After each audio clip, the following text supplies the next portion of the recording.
S-D-P, the Steve Dangle Podcast, with your hosts, Steve Dangle, Adam Wilde, and Jesse Blake. Let's go! Hello, everybody, and welcome to Wow, That Was Pretty Stupid, with your hosts, Adam Wilde, Steve Dangle, and Jesse Blake. Man. There sure are a lot of takes this morning. And by the way, today we're going to talk about the Leafs. We're going to talk about the Devils losing again, although it probably won't be a half an hour surgical jump into the Devils. We got to give Patrick Kane and Lucas Raymond their flowers. Alex Texier, don't worry, we haven't forgot about you. French Olympic team is just thrilled right now. The French poke. But we got to start with the Ottawa Senators, who've made themselves the main character. And I'm going to read you this statement. And the statement, for most people, this statement is the first time they've heard about this story, which is already a problem. Our organization was extremely disappointed to read the completely fabricated and false stories that are spreading around social media about our hockey club. Linus, as in Linus Ullmark, is away from our team for personal reasons, and he has the entire organization's support. We asked that people respect his privacy, but clearly that request was not heard by the lowest forms of trolls and sick people who scour the internet. We are disgusted that outside forces are attempting to disrupt our hockey club. This statement will put an end to the ridiculous speculation that has spread online.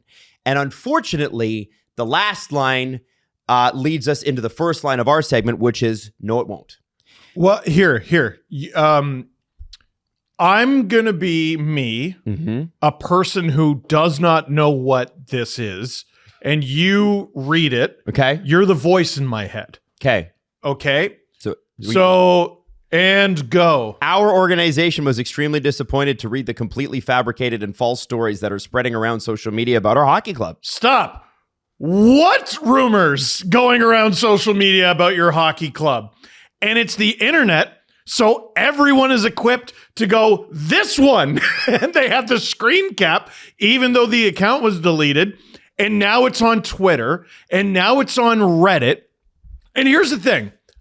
I saw the tweet. So did I. I'm chronically online. Yeah. Of course I saw the tweet. But we weren't going to talk about it.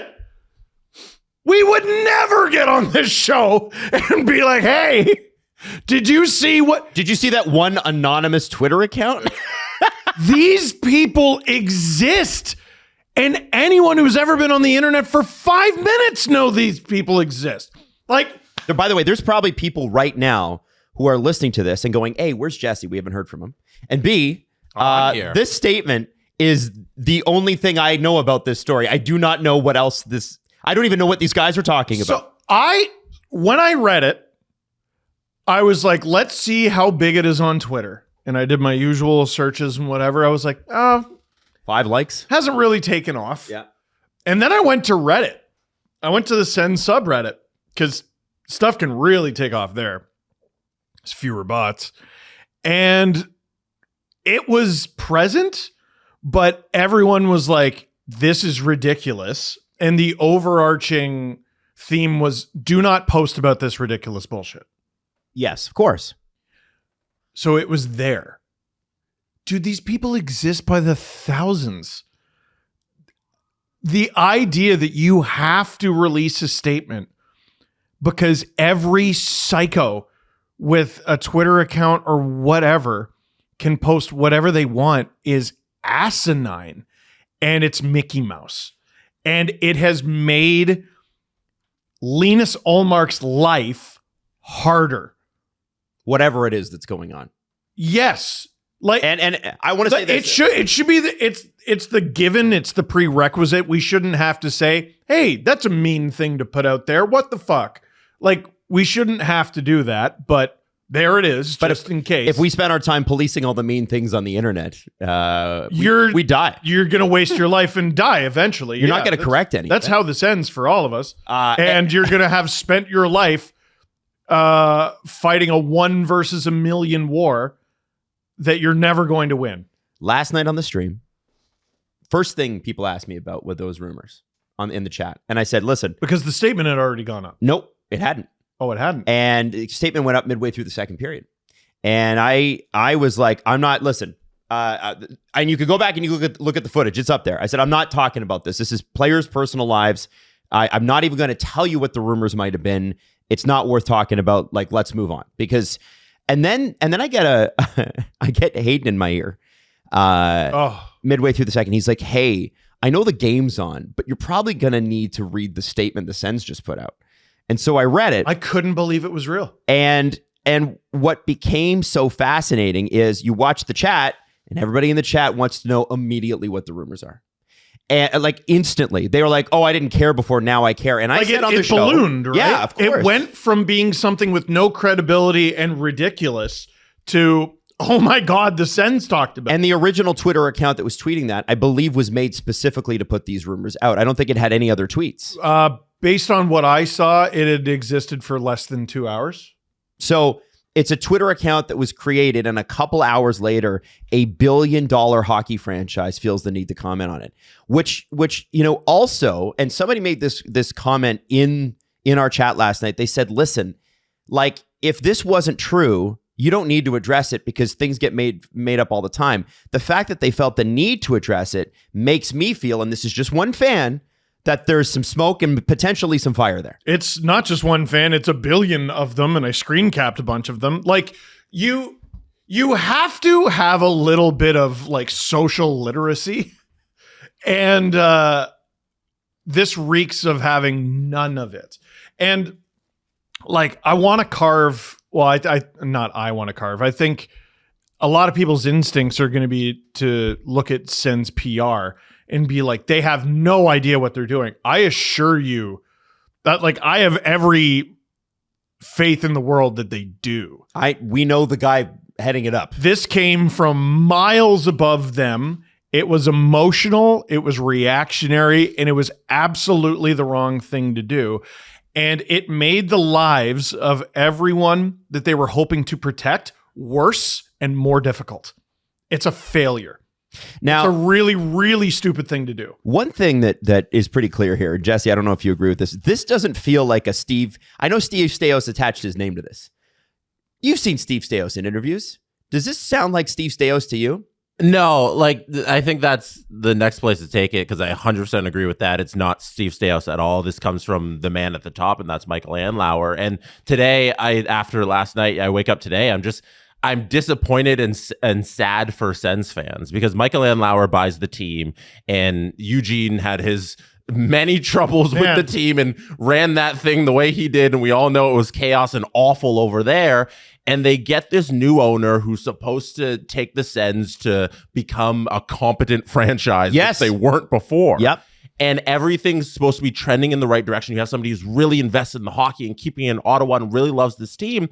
And over the course of the last few years of him owning this franchise, all we've seen is that he's bad in a different way. Mm-hmm. He's bad in the too gung-ho new pro sports owner way where they get too involved in their franchise and they don't understand that you need to let the people who you employ to run the thing run the thing. And these statements are what happens when the guy at the top who doesn't have a degree in PR starts making PR decisions. And the statement came 3 or 4 hours after the initial post. Yeah. That's emotion. Yeah. It's pure emotion. And it's emotion from the guy who owns it because that's the only person who would sign off on something like that egregious going out to the world. And we saw it with the first round draft pick.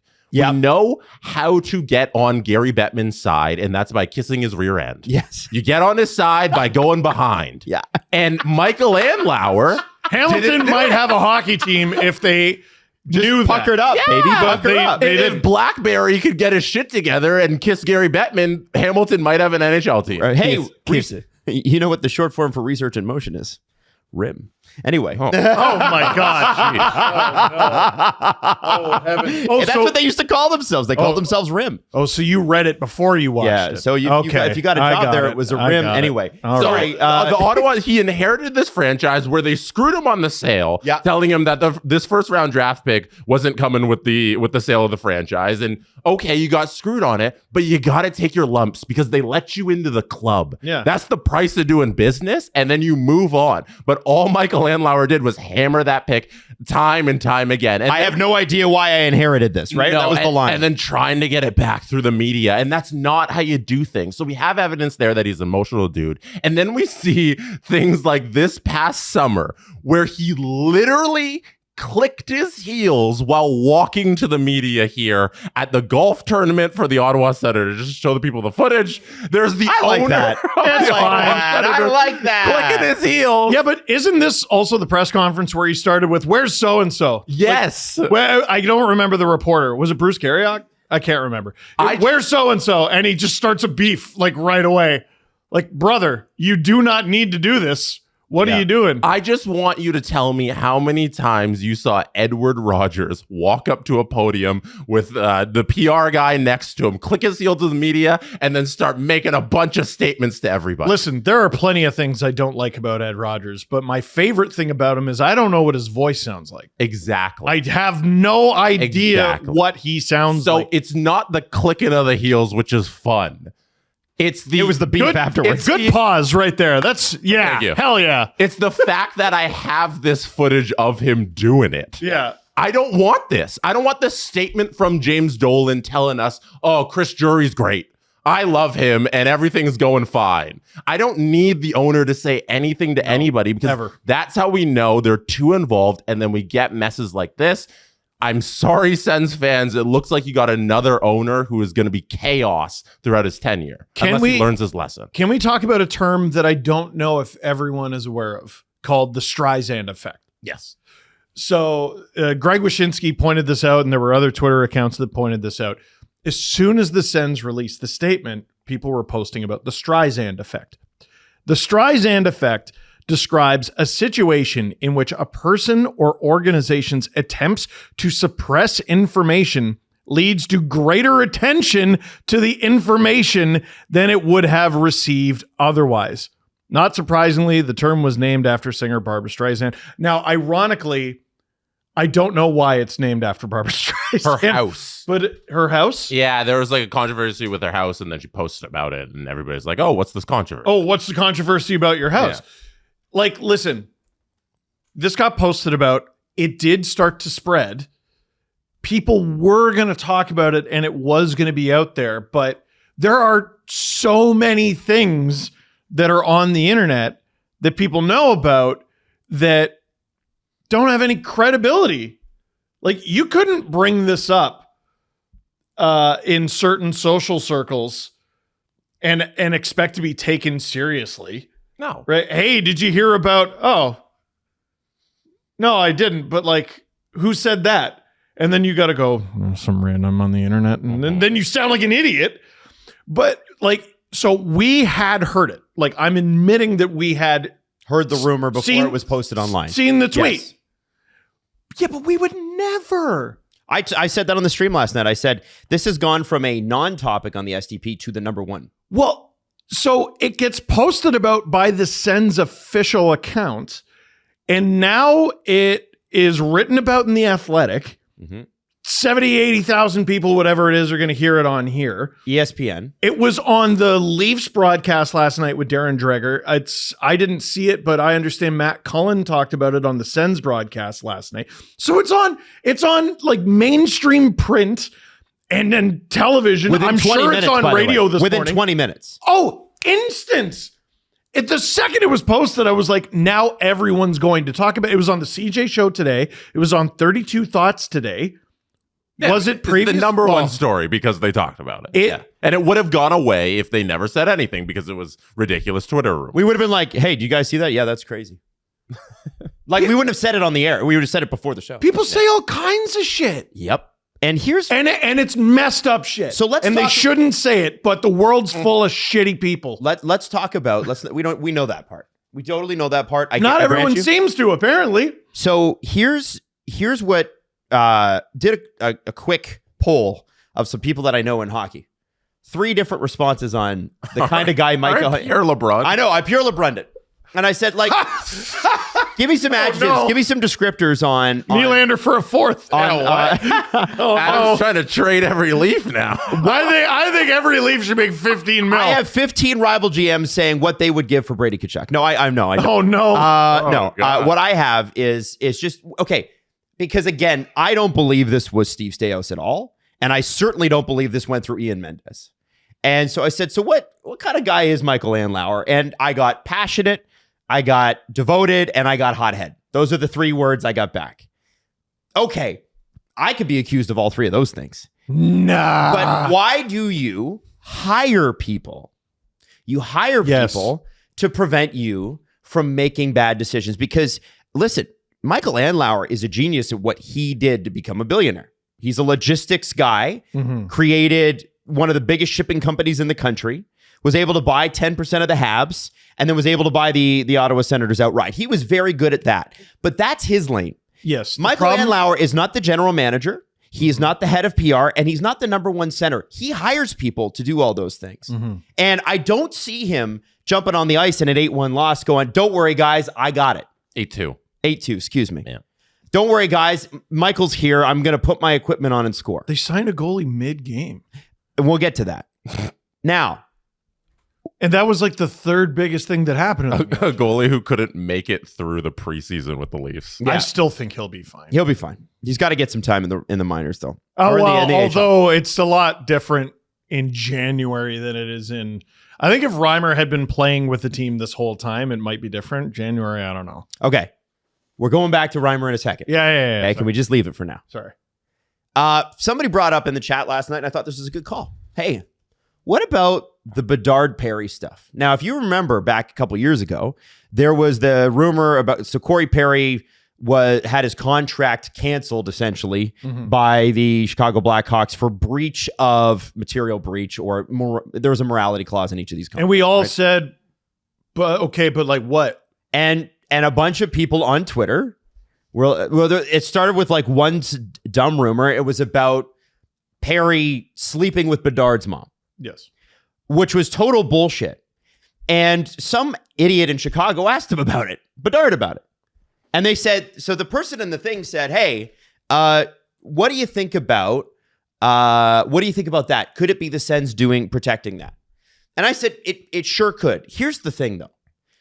Those rumors were like already being picked up by organizations that don't exactly have to be on point with their information. Do you know what I'm saying? There were jokes made by major influential people in the sports space about that instance. This was one Twitter account, 2 hours registered for 2 hours. Yeah. And so there's a bit of a differentiation point there. Now, the other thing is, again, answering the question why. So again, you're trying to get out and support your players. That's what Elliot Friedman said this morning. He said, and this kind of surprised me, I'm not going to lie. He said, if that happened to him, he'd walk into the front office the next day and he said, okay, trade me. I didn't sign up for this. Because his point is, when you're a hockey player or when you're a professional athlete, you sign up for wins and losses.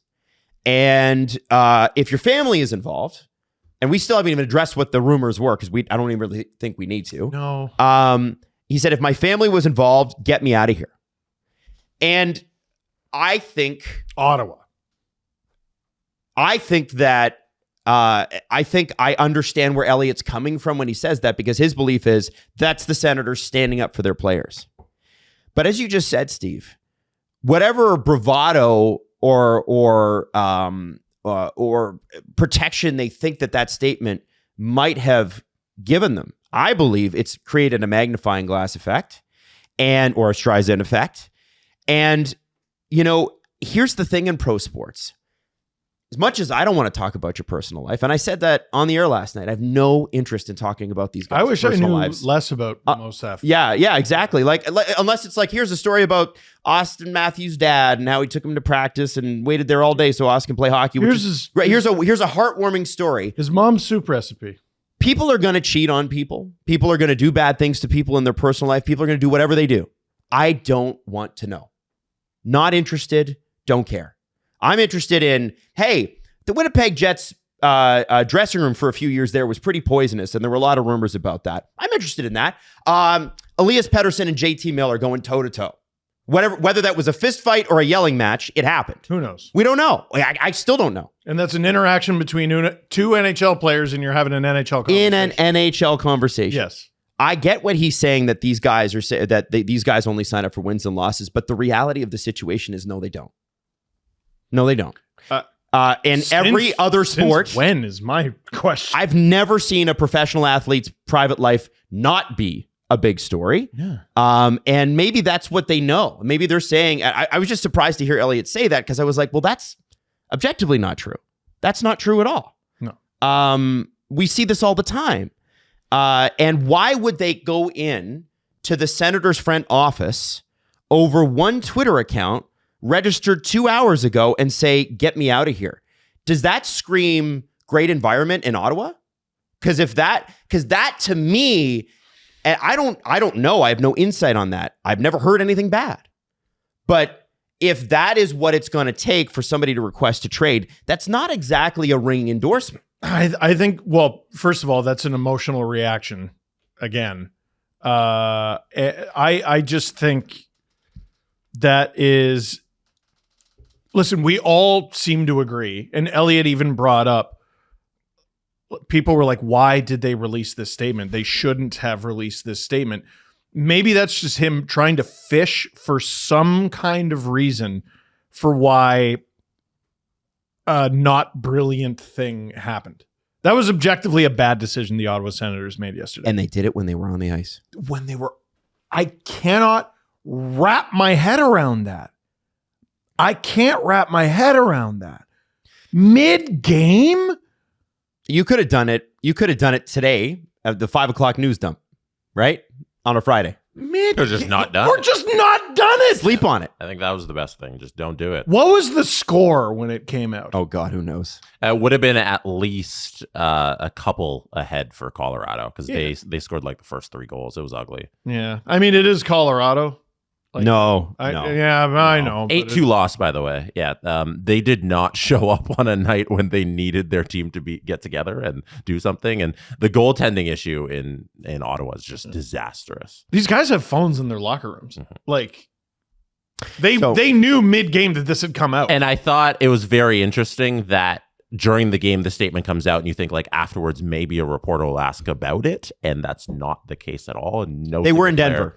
Was asked about it by either side of the media. I assume the Colorado media there just talked to the Colorado, but any traveling Sens writers didn't ask. And well, they will tomorrow. My guess is before they hit record, there was a little "do not fucking ask me about this," which you don't have to listen to. But they don't typically. Guys, Florida's in Ottawa tomorrow night. Florida's in Ottawa. Florida is in Ottawa. The Senators will get asked about this tomorrow. Yeah. Because I don't think the Senators have a lot of traveling media, to be honest. Not a lot of teams do.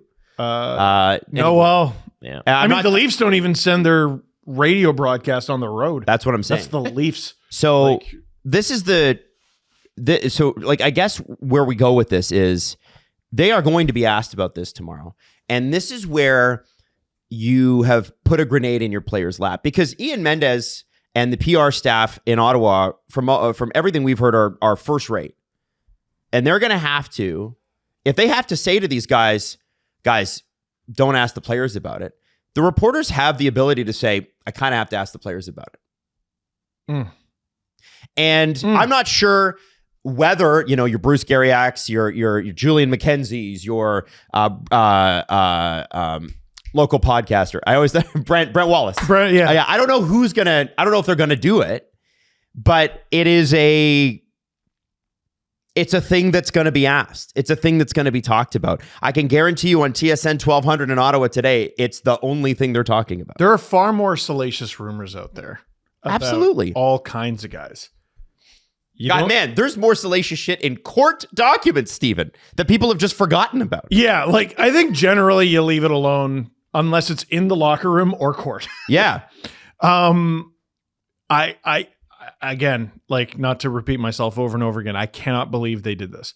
They made it so much worse. And as Jesse mentioned last night, the goaltending situation just went from bad to worse. Actually, here, can I put a bow on it? Oh, yeah. Well, but yeah. This statement is what makes me ask out of town. Oh, yeah. Oh, these guys have no idea what they're doing. I want out. So I have the opposite opinion there. It's not, I see the tweet, I want out of town. I see that the Sens essentially stuffed the tweet into a megaphone and blasted it out into the entire universe. Oh, they have no idea what they're doing. They're not professional. I want out. Go ahead. Both Mads Søgaard and Levi Merolainen played last night multiple times. Multiple times being the key there. Yeah. Merolainen was pulled in favor of Søgaard, and he allowed 5 goals on 16 shots. I feel bad for Merolainen, man. He looked so good last year. He did. Yeah, hey, listen, he could be back next year. This year has just been absolutely disastrous. Second time in 3 games he's been pulled. If you go through his game logs this year, it's 4 starts in 16 games played where he's allowed 2 goals or more, or just 2 goals. He has no start so far this season where he's allowed 1 goal or less. That's which is really bad. If you look at the numbers, it's 3 goals against 3, 3, 3, 4, 4, 3, 3, 4, 3, 7. Like, it's just every single game he is Swiss cheese, and this isn't somebody you can start anymore. But they're in a situation where their starting goaltender that they paid a whole bunch of money for is on leave for whatever reasons. We all can talk about all of the reasons because the Senators want us to, and then they have no backup, and then so now they're on, hey, let's try James Reimer. And Laurent Brossoit was traded to the Sharks yesterday. Mm-hmm. I know a lot of Sens fans are like, man, it'd be great to get him. He's only played 6 games for the Rockford Ice Hogs this year. He was very good before he got hurt. Yeah, but actually, he's been fine this year. Yeah, it's like a Connor Ingram. You just take a shot in the dark on that one. And he's been, he started okay. Listen, Laurent's got a .901 save percentage. All right, cool. And the Barracuda obviously don't have a lot of goaltending depth, so he's going to start there. But I feel like the Senators probably, I think Sens fans believe they would have been better off taking that shot rather than James Reimer. Because at least Brossoit's been playing. I think the assets it would have cost to acquire that goaltender is why they didn't want to do or it. the cap space, maybe? That trade is it's a weird trade. Odd. And because it's Ryan Ellis going the other way, right? Yeah, I'm trying to figure out, because there was obviously a lot of financial incentive involved in that trade. So I'm trying to figure out what the Sens could have done to make that work similarly. Yeah, I don't think you can compare it to the Reimer acquisition where it's just like, hey, we take a person and there's nothing that has to go the other way. I'm honestly, enough teams have struggled for enough of this season. I'm surprised Reimer wasn't signed by anybody. I think he wasn't signed because he tried to make the Leafs and he couldn't. Yeah. Yes, but he played part of a preseason game. I can't remember. You could see him out there. I was there at training camp and I watched Reimer's first time hitting the ice since whenever 2008 in a Leafs uniform, and it was weird. It was ugly. Yeah, but like I said when they picked him up, I'm like, he had a really underratedly good season last year, on a team that was garbage. But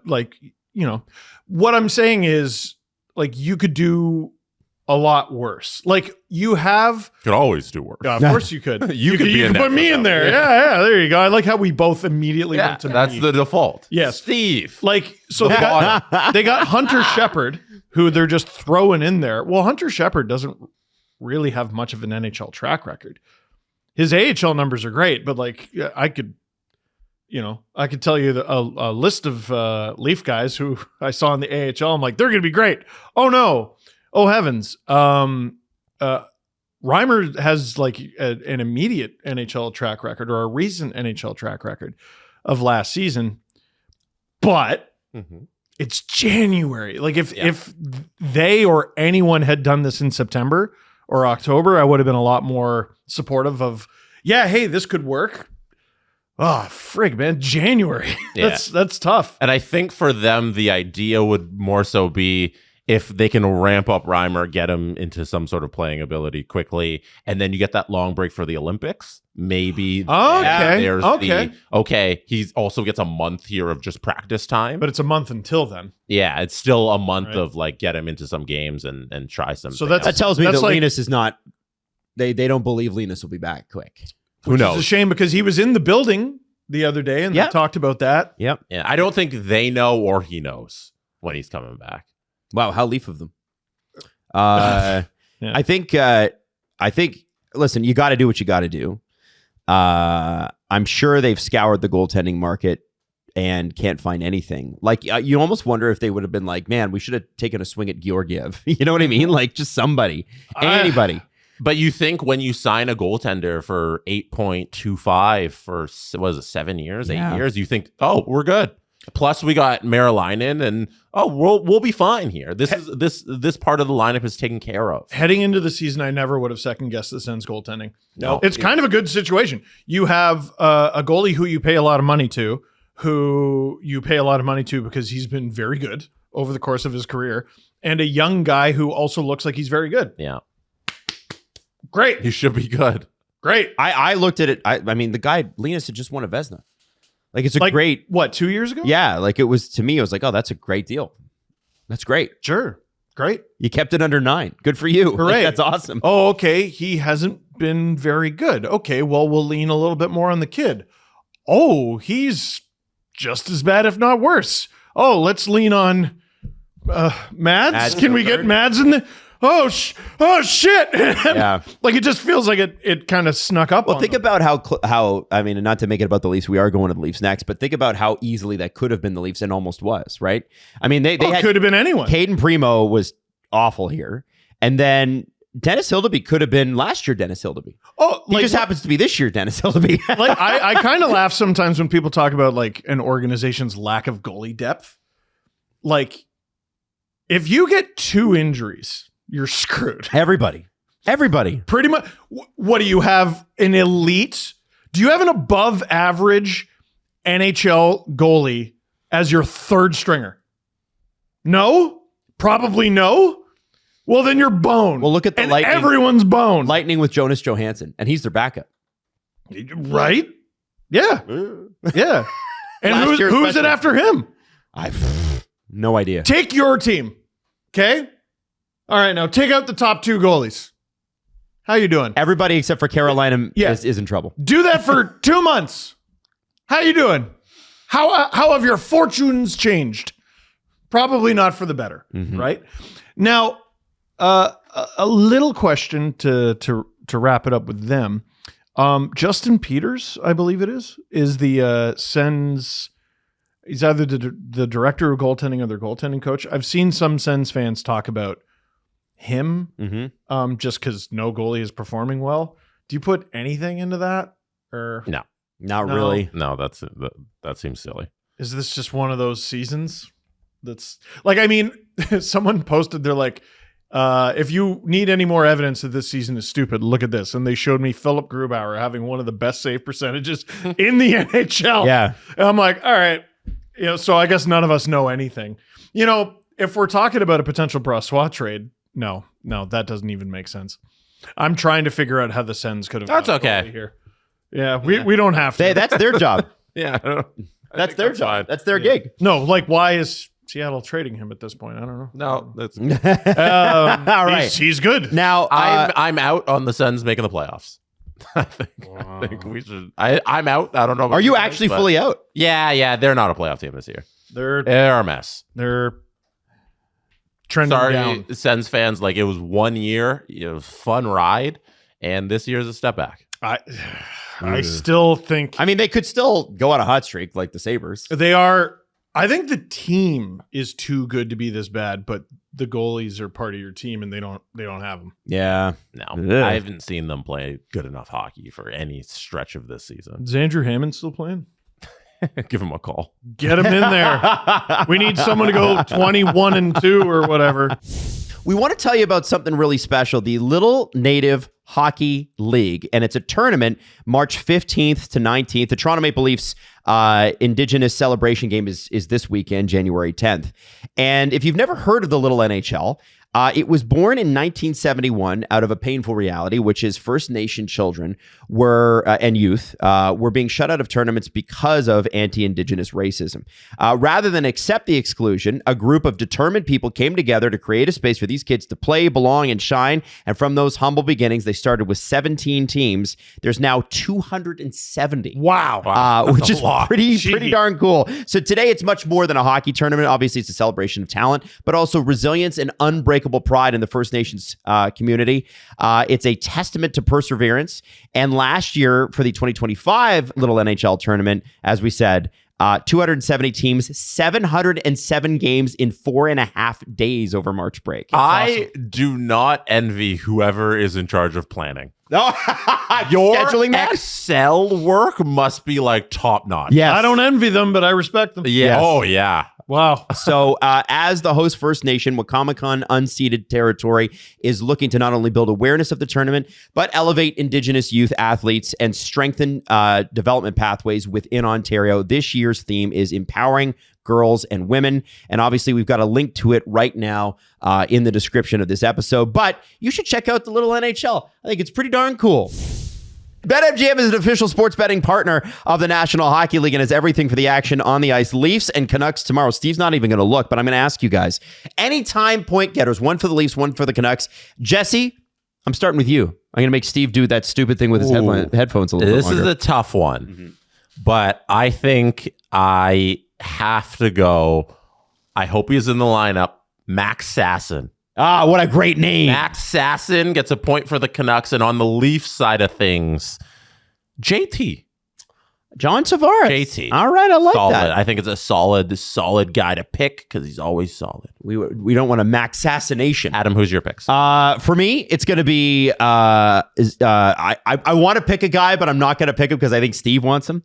I'm going to go Zeev Buyam, right? Get a little crazy. Right? Defenseman. Good defenseman. Has been pretty good since he got there. And then for the Toronto Maple Leafs, let's go William Nylander because it looks like he's going to be back. And I think he gets a point. What if he's not in the lineup? If he's not in the lineup, then I'm going to go Easton Cowan. There you go. Steve. Canucks, let's go another guy who they just got, Liam Ogren. Oh, I thought you were going to go Kiefer Sherwood. I left him for you. No. Wow. Actually, well, no, because I'm doing the Drew thing where I bet against myself to hopefully will it into resistance. Will it into existence. Sure. For the Leafs, I think Scott Laughton got a goal against his former team, and Troy Stetcher is going to do the same. Ooh, I like that That's pick. good. Oh, like that that's pick. Smart. Download the BetMGM app today and enjoy the NHL like never before. BetMGM.com for terms and conditions. 18 plus to wager. Ontario only. Please play responsibly. If you have any questions or concerns about your gambling or somebody close to you, please contact Connects Ontario at 1-866-531-2600 to speak to an advisor free of charge. BetMGM operates pursuant to an operating agreement with iGaming Ontario. As of this morning, Jacob Quillen has been sent back to the Toronto Marlies because it looks like William Nylander is ready for a return. So that's a good sign. Now let's talk about the Leafs and Flyers last night. The Leafs have, since the Mark Savard firing, and I am putting that as a pivotal moment in their season, claimed 14 of a possible 16 points. So this 6-0-2 streak began there. That day. Man, that's... Well, the next day, because they played on the 23rd. That's crazy. Crazy. Last night was all about Scott Laughton, though. Oh, and my God. I want to give this guy his flowers because I remember going in a trade deadline last year. I was the first guy to go, I don't understand this. Why would you give a first round pick for this? I didn't love it. He came and I'm like, well, he's a Leaf now and I'm going to support him. First game was a little bit ugly when he was playing Colorado. Remember we had that live show in London. And you know, he seemed to struggle to find his rhythm. Well, they played him on the wing. Yeah, which was like, what are you doing? And then he goes 19-1 in the faceoff dot. Hold on, man. Night. Hold on. I'm building the story. You jump. Why are you jumping to last night? Because I like to jump. No, it's not jump. Playoffs. He's better. Woo! This season, everybody's raving about his training camp, and this is the key. Everybody's raving. The teammates are, the coaches, and you're like, okay, everybody's great in training camp, and then he gets a broken foot. Takes a puck off of it, and the Leafs are like, oh my God, let's throw everything we had out the window. Domi, you're going in at center, and we're going to let you get buried. Of all the bad moves the Leafs have made this season, that's still one of the least explainable. Yeah, and I feel bad for Max because it kind of turfed his season for the first 6 weeks because it wasn't working. He's on the wing now, and he's downright adequate. Why did we ever not do that? Exactly. But Scott Laughton comes back, and he is a force, and then he gets injured again. Remember, he was there for the Seattle game. They played one of them, or was it Seattle or something else? Anyway, no, Zadorov rocked him. Zadorov rocked him, and then they had just played their most complete game of the season. Next game, Zadorov rocks him. Also knocks Matthews out of that game too. That was you know what? I think that might have been the next game. Was it the next game? Was it a home and home? He's just crazy. He's a monster. But when Scott Laughton finally returns to the lineup, he's paired with Steven Lorentz, and from December 1st to now, the Leafs have the best penalty kill in the league. And a lot of that is Stetcher as well. Their penalty kills improved a lot. But the guy who is spearheading that it's Laughton. Is Scott Laughton. And Matthews, it takes a huge defensive and penalty killing burden off of Matthews. Yep. Who we started talking about the deployment and what is Berube doing here. And what it's Steve, since you wanted to jump ahead, let's do it. How many faceoffs did Scott Laughton win last night? 19 out of a possible 20. Including a couple in overtime where they just sent him out there and said, Austin, don't worry about it. Scott will win this, and then immediately switch off. Which was a little odd to me because Austin's pretty good. He can play, man. But like Laughton. Oh, Laughton can play. Yeah. Okay, yeah, have him take the face off. He doesn't need to come off though. I agree with you. Why is he coming off? I agree with you. I don't know, but maybe I shouldn't criticize their overtime deployment on account of they won.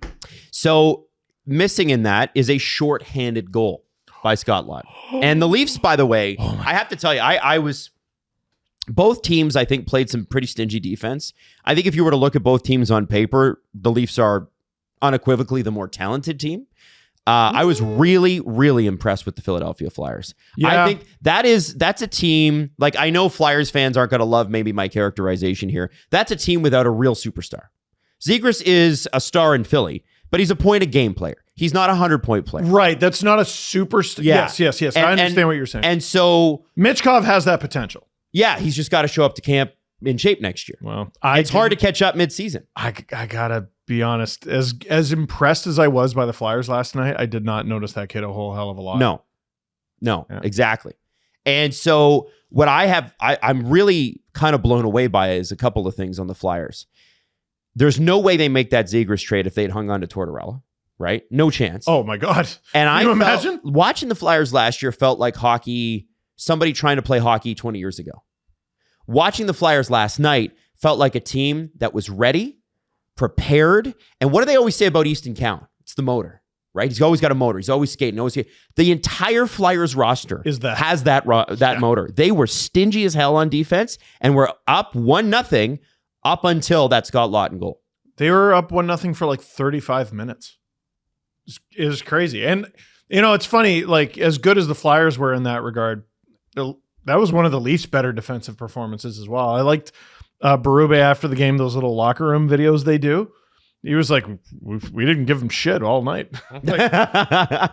like he seemed pretty pleased with it. I mean, it's a 2-1 win. It was low event. Any coach loves that. It was low event hockey for some reason. Yeah. They don't like the 7-5ers for some reason. But there was also the interview after the game. So Easton Cowan scores the game-winning goal. Claire Hanna from TSN is interviewing Easton Cowan, and I think it was Laughton and Riley were yelling at him down the hallway, going, "Hey, you got to dance. You should do your little dance." Riley was poking his head out. Yeah. I guess there's Riley, who, by the way, Adam, listen, he's had a horrible season. We've given it to him a lot recently. That was awesome in overtime. Oh, yeah. The flying bringing it across the net. Yeah. Oh, my God. I want more of that. I'm cheering for this man. That was so... He should bury the one-timer with a wide open net. Thank you, Jesse. Yes. Thank you. I get the puck was bouncing. It was a little rocky when it was coming over to him. Bury it. Okay, listen. I'm not like a big equipment nerd. Is his stick made of paper? What do you mean? I think that's why he's missing a lot of these things, because it's just the No, he's the muffin man. Oh my God. He's the muffin man. His shot's a muffin. No, there are certain guys where I watch him and I'm like, your stick looks weak.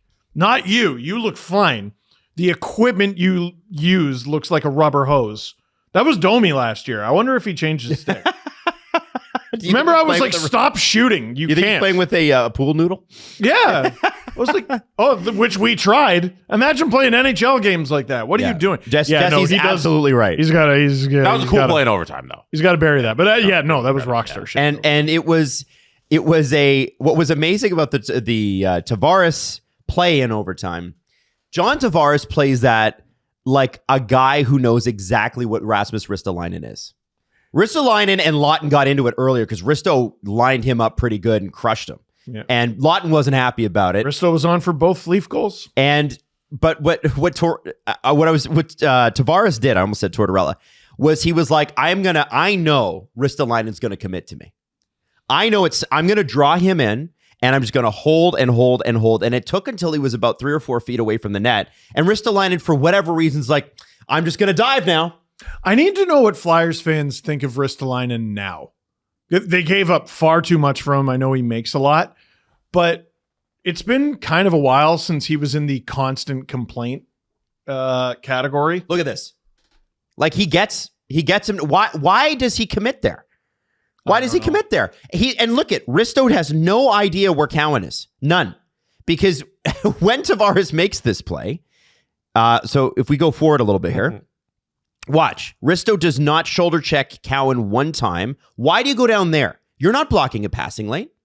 You're not even blocking a shooting lane. I think he's blocking a passing lane. I don't think you anticipate the guy stopping up and putting a pass between his legs. Like, let's give Tavares his great pass. Then. Yeah, but let's Doctor Strange this to another reality where Tavares does a no-look pass between the legs. It misses Cowan by 6 feet, and it goes the other way, and the Flyers win. And that would have been, and you guys all saw this, that would have been par for the course because the Leafs had given up 3 or 4 terrible backhand passes in the intervening minutes before this, right? Like Oliver Ekman-Larsson. What was that? Austin Matthews. Austin did not have a good overtime, but that OEL pass early in overtime, like you ever see it before it happens? Didn't it lead to Zegras' breakaway on Hildebrand? Yeah, the puck is still on his stick, and I'm like, he's not gonna. Why? No! I thought that was the game.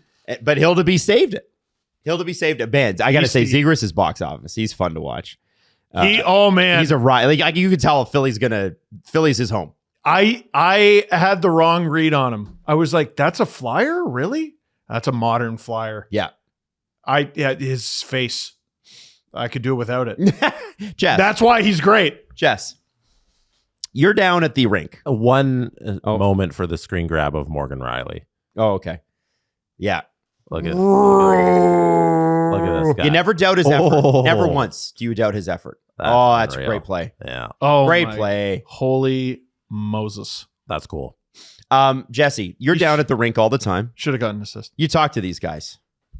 Should have gotten an assist. You didn't get one. Jess, what's your... What are you trying to set up with that? You should have gotten an assist. Go ahead. What I'm trying to set up. No, Adam, down at the rink. What's your read on Scott Laughton and his place in that dressing room? Everybody loves Scott Laughton.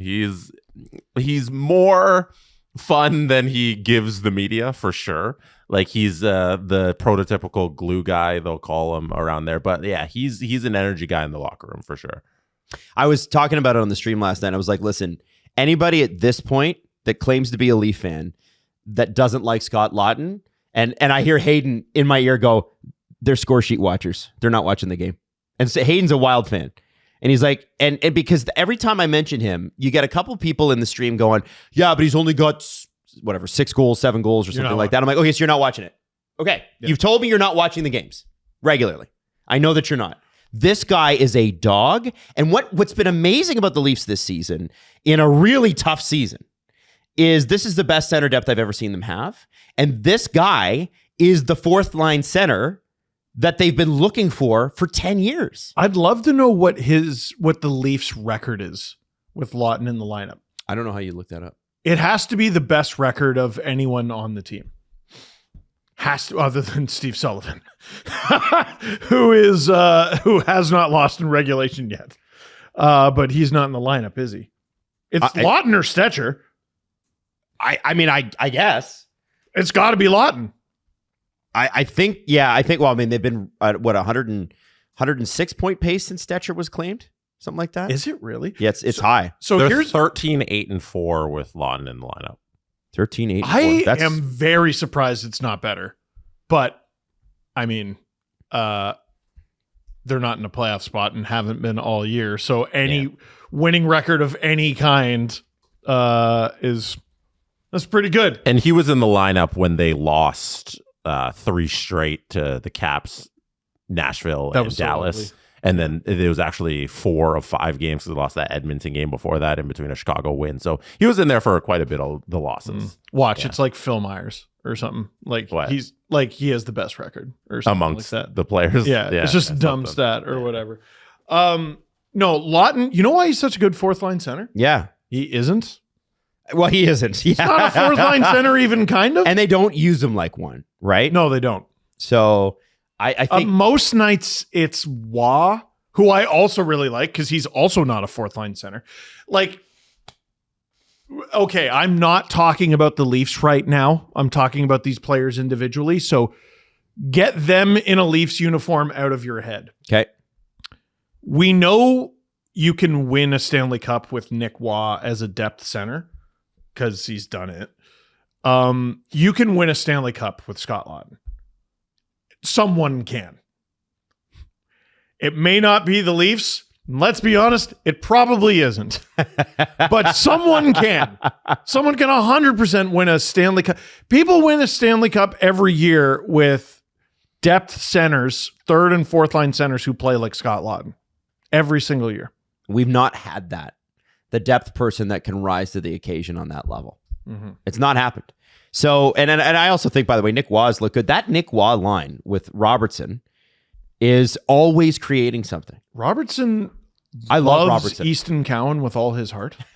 That really underrated bromance on that team. Yeah, wasn't Robertson the first guy to jump on? Yes, he was. You know, I was like, he loves him. Look at that. So here's a crazy question. Look at that. Nylander comes back. Yeah. Coach Jesse, Coach Steve, where do you put him in the lineup? Calle Jarnkrok comes out. I think that's the free space. So who goes down then? Because Michelli's been playing with Tavares, and so where does Michelli go? This is what I was trying to figure out. And because you don't want to break up that third line. They've been good, right? Or do you? I don't know. I think Berube would jump at the opportunity to move Robertson around. Even after the great game he has, he comes back this game and he plays him 11 minutes. Like, no matter how good Robertson is, like, Berube is just going to play him 10 to 14 minutes-ish. So if he can move him down, if he breaks up that third line, and he'd be, I think, totally willing to do that. So you put Willie on the third line? No, I'm just saying, like, if there's a piece you can move, I think Jarnkrok probably comes out. And then it won't just be like Jarnkrok's out. It'll be the rotation that they've had all season long, where it's like, maybe it'll be Stephen Lorenz who gets scratched this game, or maybe it's Robertson. Maybe he wants or Cowan to sit again. But I'll just see. I think he's just going to mess around with the lines as he always does. Maybe one game, Willie will be on one line, and next game he'll be somewhere else. Yeah. You can maybe move Cowan down to that fourth line with Lawton and Lorenz. Yeah. They've had some chemistry. So, and we've seen the Waugh Nylander line have an effect. Like that's been Waugh Nylander. Yeah, that's been a third line. Remember when Nylander was on the third line? That. Oh, that was a thing for like 2 games. Do you put him on the left or the right? Whatever he's comfortable with. I usually hate him on the left. I would say the right, because if you're moving Cowan down to the Jarnkrok spot, that's the right. That's the free spot on the right side. So I like Cowan in that spot. Calle Jarnkrok's coming out, so then there's a space for Nylander on the right in the third line. Robertson is typically much better on the right. So now you got. But Robertson was stuck on the left. Like, are we overthinking this and just stick him with Matthews? Yeah, I don't know. You're sticking very hard. I wouldn't stick him with Matthews. No. It would be Tavares or Waugh. And I liked the Waugh Nylander thing because Michelli's been very good. Yeah, I think you leave that line alone. Also, you don't need to play William Nylander 20 minutes. Like, maybe you shouldn't work him in. Well, look at what happened with Chris Tanev, right? He comes back, and as a player, you instantly snap back into, I'm 100%, and I've been skating the entire time. And when you're in your mid-30s, injuries like what happened to Tanev with his groin, they happen because you've missed a lot of time. You come back, and your body's like, hey, I'm not ramped up to this level. So Nylander, I'm not saying Nylander's in his 30s. He's 29? But he's a guy that, what if you worked him in at 17 minutes to start and then got it up to 18 the next night? He's coming off an injury. Like, what if on paper he's on the fourth line? Well, I don't think you put him with Lawton or Lorentz, do you? No, but like, you just got to write down. I mean, really, you just have to submit a lineup card. Yeah, that's what I'm saying about the lineup thing is you have to just give something to the referees, and then who cares? And then you just, he ends up playing here a few games or a few shifts and here a few and shifts. We know Berube enough in that's what's going to happen. Yeah. And then by the time the second period rolls around and they're up, it's 40-0 on Vancouver, the lineup will be different. And I hope this time off was good for him, because I was saying some wild shit. I look back at some of our social clips. I was like, I'd scratch him. Well, he might have been hurt. Well, you scratch hurt players though. Yeah, well, you should. Like, but you it's the NHL. ought to. Yeah, right. Steve, there was no levels to your opinion. It was either 100 or 0. Yeah, and you got to the 100 place with Willie. When was their last regulation loss without him? It was not recent. I'm just saying. So we need Willie from the beginning of the season. That you add Willie from the beginning of the season to this team. Oh my God! All of a sudden, we're cooking with gas. I'm fascinated to see where he ends up. Okay. Other thing I want to bring up with the Leafs, okay? So for a hot minute, the Toronto Maple Leafs were 4th in the division. They're still 5th because Buffalo won again. And I wanted to take a quick snapshot of the division because I had to look at it last night and I was like, man, the Leafs are on fire. They must have one of the best. Oh, boy. The Leafs have very annoying. The 5th best record in their last 10 in their division, and they are 6-2-2. Let me run you through. Are you freaking kidding? Sabres are 9-1-0. They're in 4th. That's annoying. Lightning are 8-2-0. They've won 8 straight. That's the Wings are 7-2-1, and the Canadians at the top of the division are 7-1-2. Get out of here. All of a sudden, the Atlantic division's the best in the sport. What the hell? Stop it. It's been a bizarre year in the Atlantic division. But again, the Leafs are sitting right now, if you go to the wild card, they're a point out because the Metropolitan is falling a little bit. The Pittsburgh Penguins did win last night. The Sabres won last night. 6 straight. But the Washington Capitals have now fallen out. I give them some credit. Didn't they win last night? Tell Dubas he's doing a great job winning 6 straight. I am. And Erik Karlsson scored for my fantasy team last night. I was thrilled about it. There you go. But that's all that matters. The Washington Capitals kind of slipped a little bit. The Bruins have slipped a little bit. The Florida Panthers have gotten 1 point out of a possible 4 in this little mini road trip. They're going to play the Senators tomorrow night, and we will go to New Jersey. Oh, we'll talk about New Jersey later. But the Leafs are in tough. They can do it.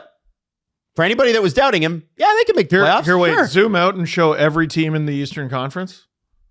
Yeah, okay. All those teams are in tough. Yeah, you're right. All those teams are every in team. tough. Although the spread's getting a little wider. Columbus at 43, and then Toronto sitting on the outside looking in at 49.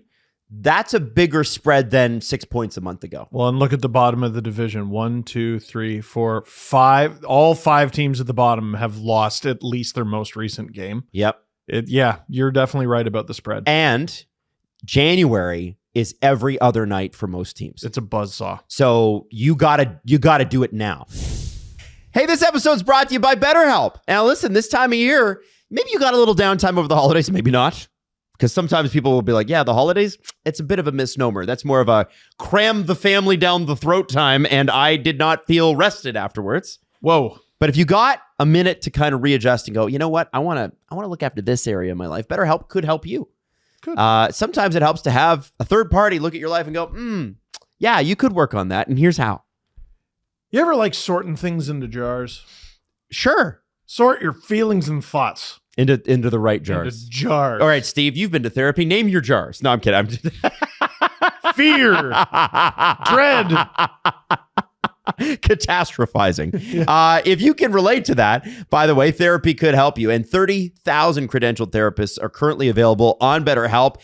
They'll match you with somebody based on a personality profile. You'll fill out a quick questionnaire at the beginning. But if it doesn't work out with that therapist, you can switch at any time. And remember, there's multiple disciplines available to you. BetterHelp makes it easy to get matched with an online qualified therapist. Sign up and get 10% off at BetterHelp.com/SDP today. That's BetterHelp, HELP.com/SDP. Now, it's interesting. A couple of Leafs trade-related things, okay? So Elliot Friedman on today's show said that at the deadline last year, he believes that the St. Louis Blues said, if you want Braden Shen, you're going to give us Cowan. Mm-hmm. You're going to give us Danford. You're going to give us somebody else, possibly a pick.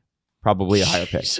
That was what was on the table. But apparently the deal fell apart because the Leafs weren't going to be able to get Luke Shen. So Braden Shen wouldn't waive his deal. And sometimes the best deals are the ones you don't make. Yeah. Well, because you would have had to pay for Luke Shen too. Yeah. Who I believe was a second and a fourth. Yes. So you're giving up a second and a fourth and Danford and Cowan and another first? Or second or third, maybe something like that. It would have had to have been. What are you, conjuring a first out of your ass? Like, you don't have any. I understand the desperation to want to do something because it was the last year with Marner. They did look good. They were leading the division. Like, I understand going all in at last year's deadline. Sure, and if the Leafs had started hot this year, no one would have cared. No. But you know, now that they look better, it feels better. I'm glad Did he explain why the Shen deal would be tied to the Braden? Because Braden didn't want to come here unless Luke was here. Oh, that's weird. Well, he didn't want to be a Leaf that bad, it's an odd which I'm okay with. caveat. Like, you don't want to be a Leaf, don't be here. Like that's, and I think if I'm GM Brad Treliving, I say, yeah, probably best that you don't come here then. It's not a great caveat. If that's what you're tied to, I respect it, but you're not a Toronto Maple Leaf. I don't think that's how it happened. I'm sure it was just Braden Shen said no. Also, I'm just thinking, like, I'm assuming they don't do the Lawton deal. I don't think I don't even know if Carlo gets done. Forget Lawton. Right. Interesting. So, because that's right, because then you have your because you got to have Minton and Gurbankin back, right? Interesting. So, I like Braden Shen a ton. I think he's a great hockey player. I just don't think you could do that. I think Doug Wilson should have been GM of the year if he got that deal done. Doug Armstrong. Armstrong, excuse me. What did I say? Wilson. Oh, Doug Wilson was a GM though. He sure was. At least I got it within the same profession. You did. The other thing I want to mention is Jonas Siegel put together an article today on trade paths to bolster the Leafs' ailing blue line. 2 weeks ago, this article would have been unthinkable. It's crazy. But because the Leafs all of a sudden have claimed 14 of 16 possible points and have not lost in regulation since before Christmas, now we're talking trade. And so here are the three names he brings up. Okay. And he calls it, there's the triple, there's the double, and then there's the single. Sure. Right? And I will just tell you right now, boys, I am on team do fucking nothing. Well, before you even read the names, they ain't in the triple market. They're not. Rasmus Andersson. No. And it's so funny because Jonas does such a great job breaking down why Rasmus Andersson might be good and the history with Brad Treliving, and then finishes it with the probability of them adding him doesn't feel so high because they don't really have anything to give. Jonas, I love you, buddy. What a waste of words. Rasmus Andersson is a Flame. He will never be a Leaf. Not as long as he's a Flame. Even if the Leafs did have a package, the Flames are not doing business with Toronto. If Rasmus Andersson ever becomes a Leaf, it'll be through another team. Justin Falk was the double, playing about 22 minutes a night. Cost, he said the Blues might insist on a first-round pick of some kind, given that Carlo got that with a year left on his deal. Because again, Justin Falk's got a year left, so he's cost controlled, whatever. You're not in a position to trade a first this year. Yeah. You're out of your mind. He's also 34 in March. No. And I guess Jonas's thing is, well, the Leafs contention window is closing anyway, so why wouldn't you get these guys? And I'm like, we don't want to hasten that. The cupboard is... It's bare. Not great, fellas. Yeah, which is why I don't think you trade. But the last guy, and I might be into this, is Luke Shen.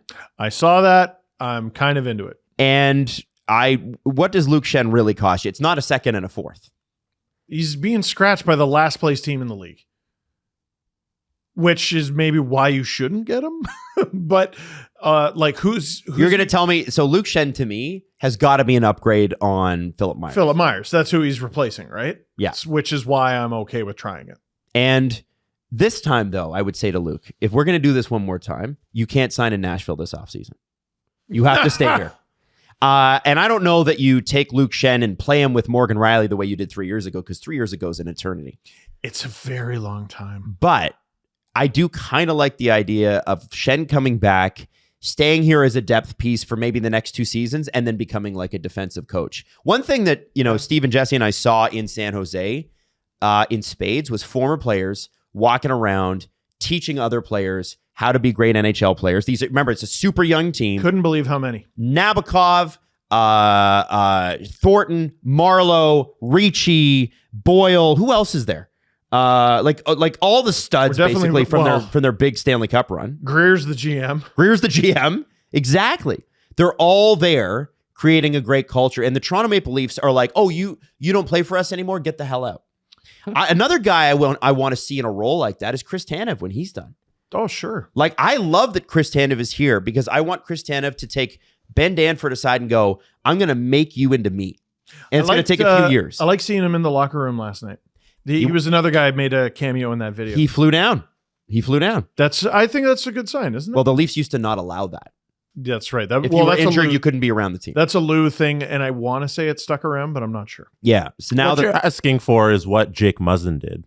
He's been he's worked with the Leafs ever since his retirement as their player development guy. And I love one of their player development guys. Yeah, he's around. Isn't that the best? Like, you want that. I'm mad Dubas stole Spezza. And then like, I don't know what it costs you. Like Jonas says, would a 5th or a 6th rounder get it done? And at that point, I'm like, I don't care. A 5th or a 6th rounder seeing even a single game in the NHL would be shocking. It's rare that it happens. At that point, if the Jets get something out of it, good for them. Yeah. Good for them. And listen, the way the Jets draft, I don't think they will anyway. So the Luke Shen thing makes sense, but I want to go back to the ethos. So the Leafs are on a bit of a run right now, guys.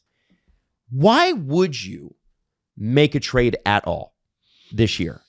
Because I don't see, unless it's like something really low risk like a Luke Shen, I don't really see the reasoning to do it this year because I feel like they're an incomplete team. We know they are. They're likable again. They're more likable than they were last year to me. But I do wonder about like throwing assets at a team that's not shown that they're a top of the division team. Do I got to redo the LFR? Do nothing! Do I got to redo it? I mean, you were do nothing. You were right. They did do something, and the something worked. Stetcher. Well, no. Whoa, yeah, and then Savard. Savard. Yeah, my bad. Whoops. Stetcher. Sorry, it's been a long season. No, not that Stetcher didn't work, but that was well after. Yeah, well, and I would love to go back and look at our Stetcher segment because weren't we like, really? Oh, yeah. I think everybody was. Stetcher, that's what's going to right the ship? Oh, shit, boys. I think we're in trouble. Yeah. No, but context is important. When you're in free fall in a season that is still very much redeemable, yeah, I think you need to do something. This is why, like, we had a lot of debates in various group chats about, like, if they rebuilt or retooled, you recoup some assets. And I'm like, it's right there. You've been dog shit. You've been as bad as you've been for a decade, and you're like 3 points out. I don't think you can pull the chute yet. And here they are. They're still not in. I do think that's worth mentioning. But you're right there. You are in prime do-nothing territory at the moment. Wow. I thank God you agree. I was like, holy shit. I thought that I'd get both of you pushing back on me on this. I think I asked last episode, like, if they should buy, and both of you said no. I don't think anybody looks at this team as like, hey, go out and sell your 2028 first round pick for something that may or may not help you make a mediocre playoff run. Like, this isn't a team that should be buying. If anything, they should be selling. Like Calle Yarncroke, who's probably, like we just talked about him in and out of the lineup. There's somebody who's a UFA. That's a very useful player for a team. You can sell that asset. I don't even know if I view that as selling. Like, he's such a marginal player for this team. But that's what selling is. Yeah, like, I guess. You're selling a UFA. I guess that's what Luke Shen would be to the Jets. Exactly. Yeah, like yeah. you're selling a UFA who's not going to come back next year for some sort of asset to restock. You just hold fort here. We know this team is up and down and shaky. Who knows if the true team here is the team we saw from October through Mark Savard or post Mark Savard. Like that should be October through Mark Savard. It's BC and AD. You're absolutely right. It's before it's BMS BMS and AMS. That's the least. Oh, that's so great. we'll see post Olympics whether they are the AMS team, and then I think you just kind of go about your business. We've seen them mid, we've seen them bad, we've seen them good.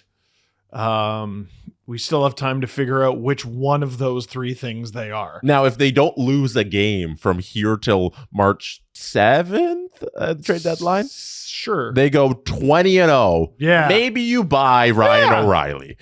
Maybe you do. But right now, if you're asking the question, no, just sit down and be cool. Sit on your hands, Brad Treliving. Yeah. Steve, change your LFR title. It's do nothing. Do nothing. Yeah. Brad. No, it's just Brad. Instead of Brad. Okay. You know what? I'm looking at CJ's trade board, which is trade board 3.0. Already somebody from this list got traded the day it came out, and that's Laurent Brossoit. But just under him, if there was a defenseman I would want the Leafs to trade for, it's Mario Ferraro. His name is on there. He's a UFA. That's a guy. That's a buy. That I think, or you wait till he gets to be a UFA. I'd be shocked if the Sharks allowed him to do that. But I love Mario Ferraro, and I think he'd be a great fit on this team. The Sharks are in business. Like, that trade they made yesterday, I think it's more financial than anything, but it's it gives kind of technically a buy. Yeah. They got goalie depth, traded a player who is retired. Yep. They exchanged a couple prospects, and I don't know if there were picks involved.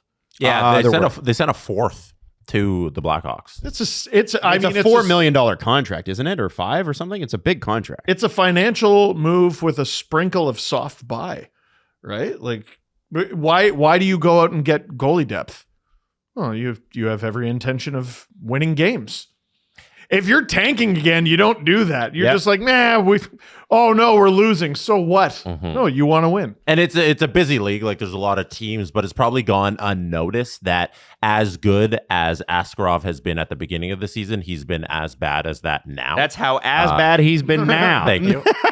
Over the last 10 games, he has not been good. And his save percentage on the season has dropped to an .893. And if you look at his recent record, it's just 3 goals given up every single game. And 3 goals or more every single game. Right. So they are clearly seeing if we actually want to be in a wild card hunt here, we might need goalie depth because the one guy who we thought we had at the beginning of the season might be a little shaky because he's young. And then it'll take time to get acclimatized to all this playing time in the NHL. I remember when we were kind of analyzing the Sharks before the season began, and we looked at basically their whole decor is unsigned, and you would think that sets you up well as a seller, but I saw that and I was like, that's tearing it down to the bones, and I don't think you're that anymore in San Jose. Like, you tear it down to the studs. You're getting ready to be bad for at least the next 3 years. Yeah. Like, bad. And no, Will Smith is here. William Eklund is here. You got the Wills. Misa. And for God's sakes, Macklin Celebrini. Dickinson. Some other guys in there too. Dickinson? But they're really forward heavy. Yeah, well, that's what I mean. I think they do need to. Nick Leddy's name is on this list too. And he's also a Shark. But he's expiring, and his career is probably not where it would have been. For anybody who doesn't know the full details of the deal, it's the Sharks sending Jake Furlong, Ryan Ellis, the ghost of Ryan Ellis, his contract, and a 4th round pick to the Blackhawks in exchange for Brossoit, Nolan Allen, and a 7th round pick in 2028 firsty from the Blackhawks. The only way I really see the Leafs making a defense trade is if Morgan Riley's going the other way. You know what I mean? Yeah, I just don't see it. I don't see it. And I know there's been some chatter about this, but I think the biggest do nothing and hold the fort for Brad Treliving is have 3 goalies on your roster if Anthony Stolarz is ready. Yeah. Like, totally agree. What do they call it? An own rental? Hildeby's been so good. Like, there's no universe you can trade him. He does not require waivers still, which is great. So if you want to send him down the Marlies, you don't even have to carry 3 goalies if you don't have to. But I think it'd be advantageous to this team to carry the 3 of them and still allow Hildeby to play a little, because Anthony Stolarz, when he comes back, if he comes back this season, I don't think he'd be trusted to play every single day like how he was because of how many injuries he has. Joseph Woll can't be trusted, and Hildeby has been their best goaltender this season. So while he doesn't require waivers, though, doesn't it make sense to have him play games instead of risking losing again? Well, no. Jesse's saying keep him in the rotation. I would say Carolina's done for that a little bit. Why not 3 goalies? Eventually, probably send him down just because you got to get into enough games. But at first, when Stolarz comes back, play Stolarz a little. I don't hate that. Keep Hildeby there. You can send down a forward. Like I would play 3. I think it'd be interesting for them to do. Jess, I'm with you, and I think that's going to become more normal. I don't think it's outrageous for teams to have, like, why do you carry 8 defensemen? The more important position is goaltending. So if you got 3 guys, run them. And especially for Joseph Woll and Anthony Stolarz, who are noted made of glass players. And I'm glad to see Woll bad back, injury luck. But yep, I'm being kind. You said the same things in different words. Yes. And nicer. One thing I do want to say is Dennis Hildeby's stat line's hilarious. This guy's played 16 games. Do a save percentage first. Save percentage is .916. Great goalie. Holy shit. Goals against average is pretty good. Not .267. Great goalie. Holy shit. 4-5-4. It's bullshit. Yeah. They have done my man Dennis so dirty. They have. During that stretch where they were just mid as hell, the Leafs were, he was consistently the best player on the ice. Yeah. And nobody in front of him rewarded him with anything. You'd see his record. It's, he's got a 978 and a 1-5 and ass record. What the? No, they finally. God. No, and even last night they won 2-1 in overtime. Yep. And he score goals in front of Dennis Hildeby. He was one of the best players they had last night. That went unmentioned during the game segment, but Hildeby was fantastic. And I think if you're trading anybody, it's one of the other 2. But I think you hold on to all 3 for now through this trade deadline for sure. Why not have them in next season too? Mm-hmm. Like you can't trade Stolarz for anything right now. Teams don't. No. People say that. What are we doing? His extension hasn't even kicked in yet, and he's played 10 games this year? No. You can't play. Joseph Woll is too young, and he's too cost controlled. You're not doing that. I'm not trading. Just Joseph keep Woll. them. Yeah. Have 7 defensemen with the team. Who cares? What's the big deal? I do not understand that. Yeah. And listen, if somebody goes down, you can call someone else up that doesn't require and waivers. the not waivers thing for Hildeby this season makes it easy. It's a good solution. You can keep all 3 goalies. That's not something you do at this trade deadline to go buy for a team that might not deserve an asset. To go on some sort of run. Okay, so we're agreed. You're happy if the Leafs stand pat, but the best case scenario is, hey, they get Luke Schenn back. He better. I don't even know if that's best case. I think we're all just happy with, hey, stay put. Yeah, you're right. I would like Luke Schenn though. If they get another injury on the back end, if they get another injury on the back end, they might just be fucked. I don't know. It's like Carlo coming back. It's funny. Like every time someone goes down, you're like, please, someone send help, and then someone comes back. Mm-hmm. But then someone else gets injured. By the way, just hope you at least break. Looking like Jake McCabe will be back early next week. Maybe not Saturday, but early next week. Great. Chicken soup for the soul. Yep. Love that. I want to talk about this. I didn't have this in my lineup this way. I wanted to go to Texier's hat trick in a second. But I since we're on the trade board, I've seen over the course of the show that it's been reported out of Vancouver, and I checked with Rick Dollywall on this while we've been on the air, that the Vancouver Canucks tried to give Evander Kane back to the Oilers. What? He's on CJ's trade board, and what Rick said to me essentially is that he had a couple of sources say that he's like, I'm still trying to get confirmation, but he's like, a couple people told me that they did try to trade him back to the Oilers because the Oilers need more punch up front, and the Canucks are desperate to move off of Kane. And the Oilers are desperate to move off of Mangiapane, and I wonder if they entertain a Frederick thing. Oh, that'd be Well, because Mangiapane's been a healthy scratch. Nobody. The Canucks are not taking It is the NHL. team. You never friggin' know. No NHL team should employ Trent Frederick and help the Edmonton Oilers in that situation. Watching He doesn't him deserve it. lose a fight yesterday, I was like, No, That's that is a disaster contract. that was not the guy that I thought they were getting. Like when Trent they Frederick, signed the I deal, know. I was like, here's why it might end up being okay. Whoops. That's not the Trent Frederick that used to eat the Leafs alive. That injury might be lingering. Like maybe scored nearly 20 goals back-to-back years while being like a terror. Yeah, no, that's not the same guy. no. I Not wonder if they need another summer for him to fully recoup, and then he'll be back in. What if Stan Bowman's not the greatest at his job? He's not. I could have told you that before. They hired What him. if Stan Bowman had a good run with generational Hall of Fame talent Who for the he did not Blackhawks, draft, Jesse? who he did not put into his organization, and then since then has been ass? What if that's the case? Doesn't value goaltending at all. Yeah. Listen, each and every time Stan Bowman's gotten a job, and it's twice, he has gotten a Lamborghini that's been warming up in the garage for 10 minutes already. The keys are in the ignition. The car is on. All he has to do is press gas. And, he had Kane and Taze and Seabrook and Keith, and then he brought in Corey Crawford because Antiniemi won them the first cup. I don't even know if he did. I don't know if he brought him in, but he was there for it. Signed him to the extension. But it was also under Stan Bowman. Is that a where thing? Panarin was traded for Saad. And the more I say that, the more the years go on, the more ridiculous that sounds. Like he did have to do some finagling with those teams. Like they lost Bufflin, they lost Ladd. Versteeg, Bolin. Yeah. But that's what happens. That's called a salary cap. That is what happens. Corey Crawford was what? Oh my God, we're old. He was drafted in 2003. Well, there you go. So yeah, that long predates Stan Bowman. Yeah. I'm just so unimpressed with his tenure as Edmonton Oilers GM.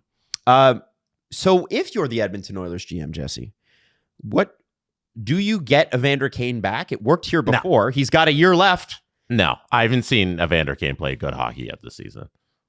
Oof. The Canucks remember when they got him and everybody's like, why did they do that? And then they had to trade off the roster because they got him. And now the Jake DeBrusk thing is not working. All right. We took aim at Stan Bowman. Patrick Allvin.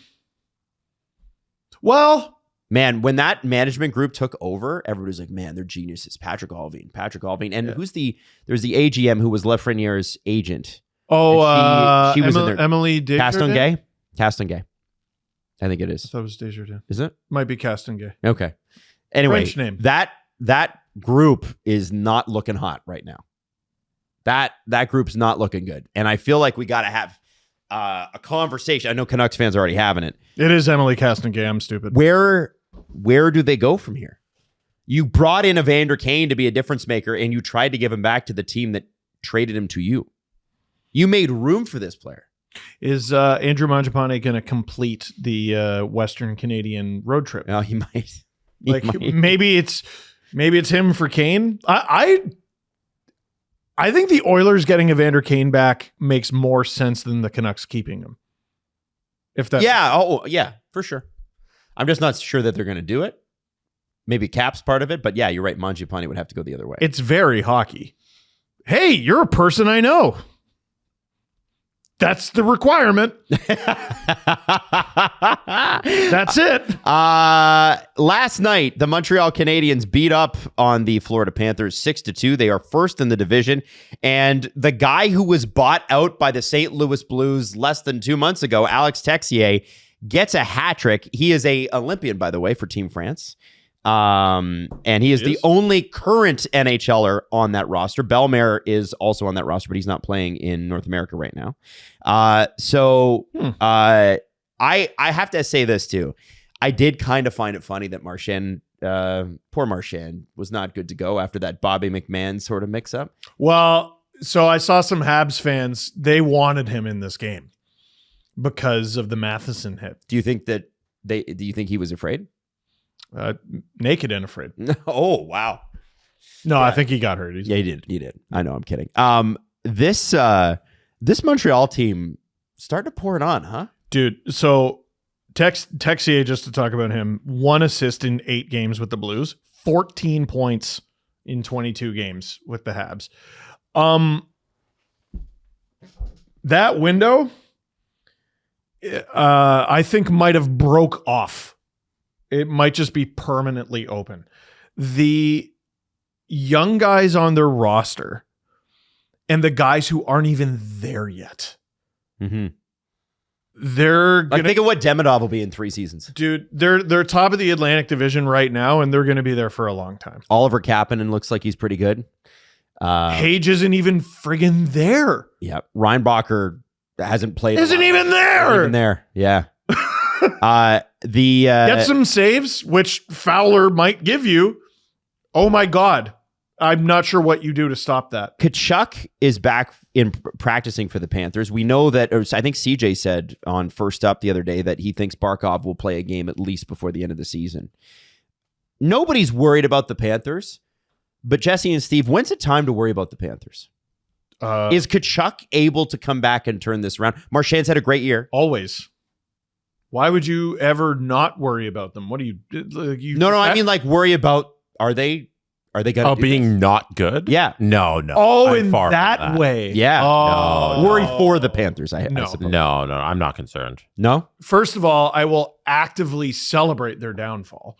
But like, what are we talking about? I might buy a cake and eat it here on the show by myself. And it just says lol in the middle of it. And at the end of the day, they still have their 2 cups, right? So who gives a shit? But until they're mathematically eliminated, they are a favorite to come out of the East. They're the Panthers. What are we doing here? Yeah. They almost missed a couple years ago, knocked off the best regular season team ever, went to the Cup final, and then they won back-to-back Cups. What are we doing? Okay. So, and they're in the mix, not in a playoff spot right now, but they were recently, without Tkachuk or Barkov. What are we doing? Fellas, ladies, what are we doing? So last night in Montreal was just, hey, it happens. You're missing a lot of guys. You lose games. Yeah. And Montreal's good. But at some point, you're going to need to... Ottawa, Florida is going to be interesting. Get there and stay there. I mean... That'll be a very interesting hockey game. 2 teams who need a win more than their next breath. Like, yeah, I want to see the Tkachuk's fight. I don't think that's going to happen. Matthew's still not playing? I don't know if he's going to even play. Damn it. That'd be a great comeback. I think what you saw with Montreal was the case of they weren't getting any saves, and this team was in there all along. They are the number 1 team in terms of points accumulated since December 10th. So that's a solid month. It's January 9th. That is 1 month. They have 23 points in that time, 10-2-3. They're tied with the Wild, who also have 23 points, 10-2-3 identical records since December 10th. So Montreal Canadiens have been playing like the best team in the National Hockey League since they have gotten a couple of saves. And last night, Sam Montembeault stopped a bunch of shots. And that was something he wasn't doing from October through December. So them just getting competent goaltending and then all of the scoring that they have coming alive and the defensemen looking like solid guys in the back end. Like St. Louis got them playing nice hockey and they're finally getting saves. Fowler 4-2-2 with a 9-12. Mm-hmm. If Montembeault's giving you saves, if Dobish returns to form, who has an incredible record regardless of his form. Yep. Yeah, folks, that truck ain't slowing down. That's a good team, and they're going to be good for a long time. You can hear the pain in my voice. They're back. They're good. Oh my God, they're back. Why do you guys hate Lane Hudson? I don't. He's box office. I do like watching him. You left him off of your Olympic roster and your did not. I left Jason Robertson off my Olympic roster because I knew Guerin wouldn't pick him. And left him off the did not make the Olympic roster, the snub roster. Okay, if Cole Caulfield is not making the American roster for the reasons he was left off, Lane Hudson is certainly not making it. Yeah. He didn't even get an honorable mention. And he's not going to. Because I hate your team. Lane Hudson media. So far this season has 44 points in 44 games after last year's stellar rookie campaign where he had 66 and 82. He is pacing even better. What a player. Yeah, he is unreal. That $9 million, was it a $9 million extension he signed? Mm-hmm. That's going to be the fucking biggest steal. That's going to be crazy. I Yeah. hate it. Like the way Jack Hughes' contract looks right now, and not Jack, not Quinn, I'm talking Jack. Jack makes 7.85 or something. That's already like the steal of the year. It's going to be crazy when Lane Hudson's dad does another weird podcast from his car with the Stanley Cup in the passenger seat. That's going to be crazy. Take that, Bill Gwavin. Yeah. Lane He beats Hudson's- Bill Gwavin's team in the final. Oh, there you Lane go. Hudson's contract is 8.85. Yeah, dude, that's going to be Go such to a steal. hell. Not Go to even hell. Yeah. No. And we ran Marner out of time. No, that's right. That's right. We ran Marner out of time. The New Jersey Devils in consecutive games have had Luke Hughes booed every time he touched the puck. Mm-hmm. And then they lose, was it 9-0? Yep. And then last night they lost again, this time to the Pittsburgh Penguins, who've been very good. Mm-hmm. Very, very good. Hanging around that wild card spot all season long. Mm-hmm. But we thought last game, which they ended up losing 9-0, that would be their statement game. Hey, don't boo our guy. Uh-huh. We're coming back. And you know what? The metrics for them were actually quite positive. Wow. They won the deserve to win a meter. I wanted to grab Sheldon Keefe and say, a little bit of that was score effects. Yeah, well- you were down 3-0 very early, and your goalie sucked, and you powered on the offense because you were down so much. Are you about to show his post game from yesterday? Because Yeah, I want to play a little. I wanted to but give the man a Adam hug. was setting up the. Oh, sorry. Yeah. You kind of jumped. I'm so bad at this. I'm sorry. This is my first time on a show. Steve, It is. I'm so bad at this. it's like November hasn't been 1st, and doing Steve's like, when are we opening those Christmas presents anyway? do we have a Christmas present? So, You ever find one late? occasionally. Yeah. Occasionally. My dad, we used to keep all the presents in this closet next to my dad's drum set that he would keep all his extra drum shit in. And a present fell between equipment. Was it yours? Yeah, and I got to open it in April. Oh, Hey. sick. All right. Yeah, that's happened After before. your birthday, too. It was, oh yeah. That's sick. Extra bonus. It was pretty sick. We also forgot to point out last game. A lot of people in the comments wrote about it. Patrick Waugh was at the other end of the ice when Markstrom was left in there for 9 goals, which That's is a beautiful NHL history. So now Markstrom's going to the Avs to win a cup. So we keep waiting I for don't the think so. That's how it goes. for the statement game from the Devils to go. Yeah. No, you can't do this to us. Jake Allen made 25 saves. The Devils. Hey, by the way, Luke Hughes did score, but the Devils have been outscored 16-2 in their 3 consecutive losses. This is not about good. as low as it gets. No, it isn't, because they might have their fate handed to them this weekend. Yeah, you think it can't get lower, and then they just lose the next game. They have 2 games coming up. Well, 2 days off. Mhm. They do not play Saturday. They play Sunday and Monday on the road before their next home game on Wednesday. Oh, who are they playing? They have the Jets. Oh, you got to win that game. That's what you think. This is the thing. It would be way better if it was like Avalanche Wild. 'Cause- Excusable losses. You lose to the Jets, and then the next day you have the Wild. Oh, that's tough. Wild on the second half of a back-to-back's tough. So the Jets is where you make up your mind, and the Wild are the ones who Are the Wild at home? finish you off. Are the Wild at home or the Yeah. Devils at home? The Jets are at home. The Wild are at home. So in New Jersey. In Winnipeg. No. Oh, in Winnipeg, in Minnesota. in It's a Minnesota. road trip It would- for the Devils. Okay, it would have been so much cooler if it was Quinn Hughes in New Jersey. So much cooler. A lot of people, like I think Greg Wyshynski, a few other people, they pointed out like a couple games ago. You're on the road here. Your next home game is Wednesday. They cannot lose the next 2 games, especially, and then take the home ice on Wednesday, having not done anything. You can't do it.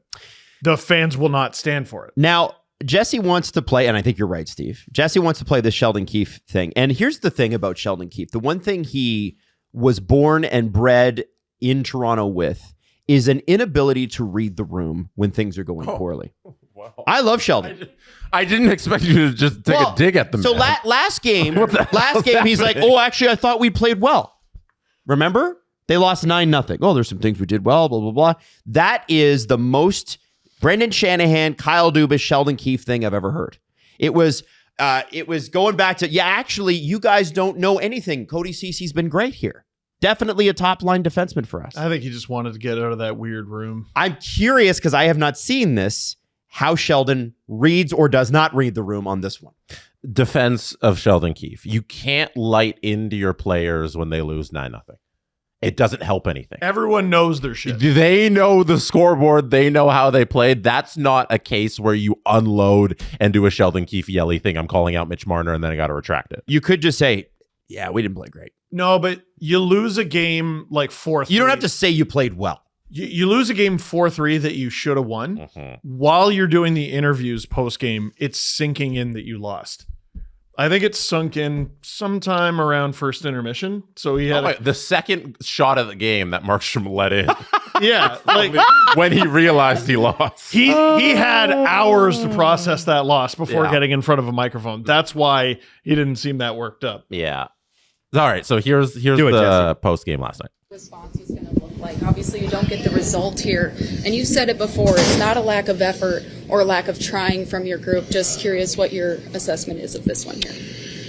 I thought for parts of it, there's parts that you like. Once we got settled into the game in the first period, I thought we were quite good. I mean, we didn't give up a shot on goal in the last 11 minutes of the first period and had some point-blank opportunities. So our inability to execute on those chances obviously makes us come out of the period down 1. Yet still, obviously like a lot about our game at that point in time. Like that we started the second period. And then you kind of see the power play there kind of sucks the life out of our game. Not obviously the power play itself and its inability to come through, but to give up, to come out of the power play with a breakaway and now down 2-0, that stung. And you could feel that on the bench and thought it kind of compromised the rest of our second period, unfortunately. It's interesting. No, you go ahead. Go ahead. My response to that to Sheldon would be, you have a team that's mentally weak. And that screams to me a lot of what was happening in Toronto. We don't have to draw the parallels there, but I think we should. This matters. But I think we've seen time and time again, Steve, I don't know if you're going there, but I think you've pointed it out well on how mentally weak the Devils are. What I was going to point out is I think we tend to look at the power play as okay, what did you do on the game as a whole? Because I'm looking at it, I'm like, oh, Luke Hughes scored. Oh, it was on the power play. And he's giving it to the power play? That's odd. But it can help carry your momentum, how good or bad it is, whether you score or not. And apparently it was so bad to start the second period that he thought it killed them. And I mean, that was the game. You go into the third period down 3-0. Yeah, you can win. Probably not. And you're dead.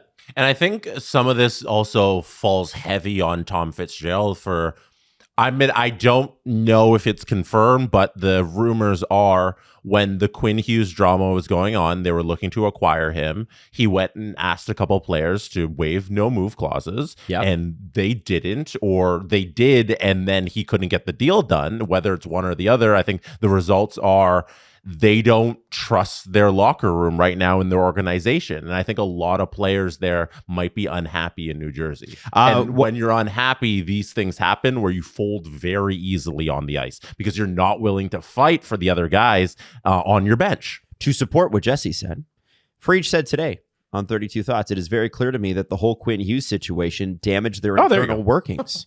Business got out, as in out in the public. No trade clauses used, things like that. And I don't know how you fix that. They were not ready for business when business came to them. They thought this was a next year thing, not a this year thing. Yo, if the business is true, sorry, I freaking hate that video. I hate that so much. Jesse does a really good impression of that too. That's a funny TikTok. It is. You left your moms in the hood? I freaking hate it. I hate it so much. Who taught you to? Because you're old. Mm-hmm. Yes, it is. I'm her age. What are you talking about? The Devils. Sorry, what were you responding to? I don't remember. Oh yeah. No one we've talked a lot about like the goaltending, and they're soft. And well, how about they also don't score? So Jack Hughes, That's a tough combo. yeah, it's not great. Jack Hughes is a hair under a point a game. Where did he go? He is still somehow fourth on the team in scoring, even though he's only played 26 games. So he has 25 points in 26 games. Jesper Bratt is the leading scorer on the Devils with 33 points in 44 games. Nico Hischier has 32 points in 44 games. Their leading goal scorer is Timo Meier with 12. What do we like about the Devils, right? Like almost every team in the league, even the bad ones, they got stuff they do well. Yep. Or they got parts of their lineup where you're like, yeah, you're probably going to beat them, but if these guys get behind you enough times, you're going to lose games. What is anyone afraid of with the New Jersey Devils? Do you have the job security clip? I can play it if you want, if you give me a second. I admire. I felt bad for Sheldon, but I admired that it was asked. All right. Because, like, the Devils are in talk about everyone territory right now. I didn't feel like his answer provided anything. He was asked the question, "Hey, are you worried about your job security?" Yeah, we don't have to play it. And he went into an answer about like, "Hey, we're not playing well. I know we're not playing well," and that sort of thing. Yeah, and he's like, "Well, I can't do anything about that." Exactly, and he's it's true. Which is, I feel like he gave a very good response. With like, my job security, that's out of my hands. Yeah. Like I can't worry about something that's not in my control, which I think was a fair answer. But like Sheldon Keefe wasn't out there asking guys to waive their no trades. Exactly. Or their no moves or whatever. If he lost the locker room because of that, or if they're not playing for each other because of that, that's not Sheldon Keefe's fault at all. That's Tom Fitzgerald's fault. We talked about the Sens and perception, and you do something and it's obviously not a good organizational decision. And does it shake a player's faith in a team? If you're a Devil, and you're like, Kovacevic can't play because they can't figure out the cap situation. How do you let that happen? I am waiting for that to drop. Hey, that's the Leafs also had that problem a few years ago. Yeah, none of us They liked couldn't it. remember they couldn't bring Nyes in, and they had to get an emergency goaltender. Yeah. Remember that? Right before the Vaguely. 2023 playoffs. And like, With 10 games to go. should that be allowed? Well, it was them definitely fudging the rules, but I don't even care if it should be allowed. It's bad management. Oh, yes. I'm just backing what you're saying. Now here's Sheldon's why been here before. Here's why we forgave it. They made the playoffs by a country mile, and then they ended up doing okay. I think that was They made the second round. Yeah, they signed Nye, so that was the year they finally won a friggin' series. The Devils are awful. Yeah. What do they do well? And shouldn't be. There's too much talent on this roster. They absolutely, dude. I had them. I don't remember if I had them winning the division. I thought they were going to be in the mix. Mhm. It's Carolina disrespect, let's be honest. But I mean, it's not just where they are. This was sort of what went into our Leafs dread at the beginning of the year. Okay, so the Leafs have taken a step back. We're concerned about that. But are the Sens taking a step forward? We now know they're not. Are the Habs taking a step forward? They are. Yes. Are the Red Wings taking a step forward? Yes. Are the Sabres taking a step forward? I don't know if they're going to end up making it, but definitively yes. Look at the Devils. The Penguins are not dead, as it turns out. The Flyers are all of a sudden a little bee in your bonnet. Sure are. If they keep playing like that, they're going to make it. And I mean, the Caps are still in the mix. They're struggling, but they're still in the mix. Carolina is still very much on top. You're in shit. You're in a lot of trouble here, man. Yeah. Well, we'll see how this weekend goes, but that Winnipeg, New Jersey game is going to be a cannot miss game on I don't care if you're a fan, like if you're not a fan of either of those teams, try to watch some of that game on Sunday. And that's going to be a good game. It's just like Florida, Ottawa. It's two teams who need a win more than they need their next breath. Jesse, I emailed you something And I'd like you to bring it up because our good friend, Mr. Christopher Johnston, is Boo! in Milan No, today. I'm kidding. Yes. And he's got actual footage of the arena. And I think, we saw the footage earlier this week about how it looks, and there it is right there. That looks like an arena to me. Oh, wow. That looks way better than the video we saw. The neutral zone is obviously shorter. We knew that. Yeah. But they've accepted that. Hey, there's seats. I don't know. It looks good. Remember when people were like, the Olympics are going to happen? Well, Bill Daley didn't help. The Olympics are going to be canceled, guys. Play it in North America. When does Bill Daley help? Talking about. No, he doesn't help. This is why you don't ask him. But this was always going to get done. It just got done on a tight timeline. And it looks like a pretty good arena to me. They're not playing today. No. And they Guys? they got a month to figure this out. They do have test events that are happening this week. And the dressing rooms. They may be playing today. No, they are. They're doing a test game today. Is it today? Yeah. A test game. I will tell you this. It's a full like slate of days of games. They're running like a little tournament. That's crazy. I said that, and they are literally playing. Yeah. I did not know that. Wow. The That's dressing why rooms CJ is there. Yep. To watch the test event. Tournament. dressing rooms are not done yet. No benches even installed. All right. But they can figure that out. You can do that in a few days. Are there any former Coyotes at the Olympics? I'm sure there are. That was the first thing I saw. I was like, the NHL isn't allowed to talk shit about this. Like, That's what I find so funny. That's what I find so funny is the NHL got on the double IHF and obviously the Milan games shit about this. The NHLPA, like Ron Hayes has been out there like, we're going to protect the players. I drive Not the ready. Hummer. We're just going to cancel the turn, blah, blah, blah. I'm like, you guys let real NHL players play in that arena for 2 seasons with the Coyotes. Clayton Are you guys Keller's going to kidding me? show up. Like, what's the big deal? Oh, he's like, this is an upgrade. Yeah. Like, and listen, let's be honest. It's not like the Delta Center's great. There's a reason they're putting like 20 to $30 million in there. They got to fix it. It's better than what the Coyotes thing has. Oh, is that Utah? Yeah. Sorry. But like, that look on my face was me trying to be like, which one's the that's Delta Utah. Center? Yeah, that's Utah. And listen, the Mammoth are the first ones to admit their arena's not perfect for what they're doing. That's why they're upgrading it. Also for the Olympics in 4 years. But I just have found this whole thing like, it's almost like everybody wants it to fail.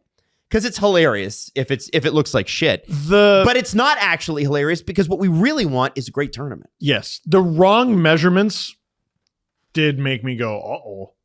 Also, I'm looking at that. I'm going, there's enough space to extend that ice. What the hell, guys? Yeah, I thought that was odd too. They built the ice. I know. right? I know. I know. So It's- they couldn't do it. Oh, listen, there's a lot of things odd about this, and there are going to be a lot of things not ideal about this, but stop rooting against the tournament happening. It's happening. Yeah. The NHL certainly set the tone for rooting against the tournament happening. And they made it sound like, well, we just simply won't go. Well, because the NHL isn't in the business of making hockey better. The NHL is in the business of making the NHL look better. It's a business enterprise. It's not a sports league. So I think the NHL deserves some of the blame, but I think our colleagues in the media also deserve some of the blame for it's a good click. Especially Adam. It's a good click on a headline if it looks like the premier Olympic event for the games coming up might not happen. yeah. And I feel like if there's worry about an arena, it's not done. It's an easy headline to get a lot of clicks on, hey, the construction's not done. And like I said through this entire thing, it's probably just going to get done. It's going to be done. We're going to play the games. And that's what's going to happen. And that's what it looks like is going to happen based on the ice being done and there being seats and everything's fine. So I think when you see all these things and there's a lot of fear mongering about the arena not being built, usually it comes down to the simple answer is that they'll do it because it's the Olympics and they'll get it done. I don't think we would have got the rosters. You know what I mean? Like, If there was legit worry. yeah. Yeah. If there was legit worry, the conversation would have been different. We'd know by now. Buddy, if there was legit worry, they would have held the tournament elsewhere. This whole idea that it's like, well, we just won't hold the tournament. Fuck off. Fuck off. You're not going to hold the tournament. After all that. All right, NHL. After all this, you're not going to send the players and you're just going to take a 2.5 week break and there's going to be no hockey? Oh, okay. Yeah, great. No. I don't believe any of that bullshit. No. But Jesse, you were on this from the beginning. You said it's going to get done. And it did. Now, last night in Detroit, Patrick Kane scored 2. He got his 500th goal on the second, and Lucas Raymond now has over 300 career points. The Detroit Red Wings, as I mentioned earlier in the show, are on fire, absolutely torching it. What do you think this year is the big difference. The vibes are good, right? Man. They've gotten not spectacular goaltending, but like pretty consistent. Moritz Seider looks like a Norris candidate. Moritz Seider. This is probably the best hockey Dylan Larkin's ever played. Alex DeBrincat is playing like the guy they're paying him to be. Lucas Raymond's getting even better. Patrick Kane has returned to being in the neighborhood of a point-a-game player instead of just like an adequate veteran with some hands. Like the emergence of younger guys, Simon Evanson, Axel Sandin Palika, Emmett Finney. I mean, there's a lot of teams around the league you can look at and go, man, not a whole lot is going right for them. Just about everything is going right for the Detroit Red Wings. Just about everything. Like, have they suffered a major injury? Not that I can remember. Okay. Have they suffered 2? Definitely not. Have they suffered 3? Definitely have not. Have they suffered 4? You look around the league and there's plenty of teams that have the good teams, the bad teams, the, guys with nagging stuff. Are they on goalie 3? Are they on goalie 4? They're a well-constructed team, I got to say, that is emerging earlier than I thought they were going to. And also everything is going their way. That's going to sound like I'm implying they're lucky. It's all right to be lucky. You're allowed to be lucky. I think younger teams are more prone to be lucky. Because by lucky, I mean you're not old and busted and hurt all the time. Things are going well for them. Steve Yzerman is a genius. I've always said this. Question regarding Patrick Kane. Is he the greatest American skater of all time? Yes. I have certainly now an argument. Up the all-time points leaders for American skaters. Brett Hall is number 1. 1,391 points. If it's a skating contest, it's definitely not Brett Hall. 741 goals. Mike Modano, second in points all time, 1,374 points and 561 goals. And Patrick Kane sits in third in American-born skaters with points, 1,369 points, 500 career goals. Is he the best ever? I think the most complete player is Modano.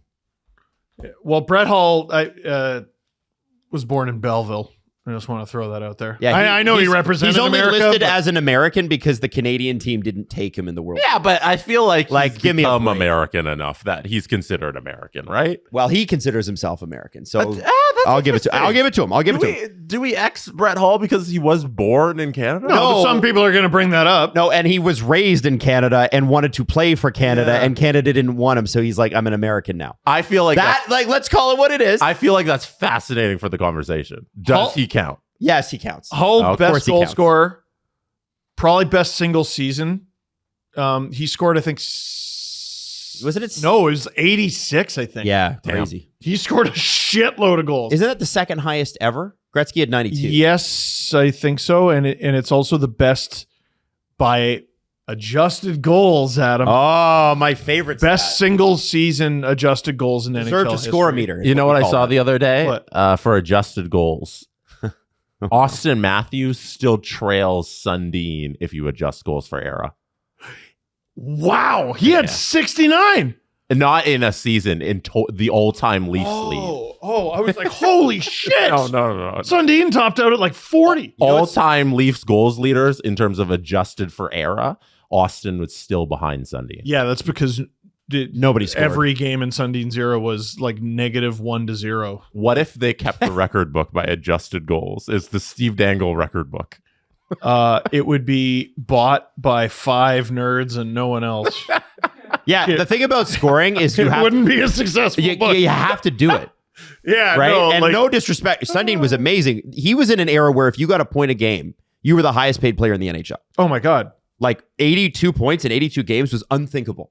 I always point to Paul Kariya's career as like a fringe, borderline Hall of Famer, but he had 989 points in 989 games in an era where not a human scored. Mario Lemieux, Jaromir Jagr. That was pretty much it. Yep. Where are we going? Oh, Patrick Kane. Top Americans all time. Now, Hull has how many cups? 2? Detroit, and he had at least one in Detroit. I can check that He out. had Detroit. Did he have the Calgary one, though? No. As I say, I can tell. Oh, He was traded right before that. Ah. 2-time Stanley Cup winner in 2-time Stanley Cup winner. There you go. Dallas and Detroit. Oh, I'm an idiot. He scored the cup-winning goal. Yeah. I think the most decorated is Patrick Kane by far. Well, because he 3 has cups cups and and medals. also, MVP trophies, Oh, yeah. right? But Modano, Scoring titles. Modano for me was the most complete player. Does that make sense? I loved Mike Modano. Maybe, Is that the maybe I'm just being conversation, biased, though. It's those 3? I actually think it's between Modano and Kane. And I think Modano, You don't even put Hull there. I think Hall did one thing. But he did Hall it wasn't real good. He did it real good. But Hall wasn't out there killing penalties and, winning, important face-offs and things like that, right? It's not, I don't disregard Hall's career at all. We're talking about the greatest of the greatest of the greatest. But if you're asking me best player, if you're asking me best goal scorer, it's easy. Best player. Modano's numbers also come down because he played in an era no one scored in. Mm-hmm. If you go, well, wait a sec, he played with Hull. Yeah, Hull's career started earlier, though. Mm-hmm. There's some guys who are, they played in the late 80s, early 90s, and then into the late 90s. Yeah. They weren't the same sport. Yeah. Even sort of. And Modano was a center.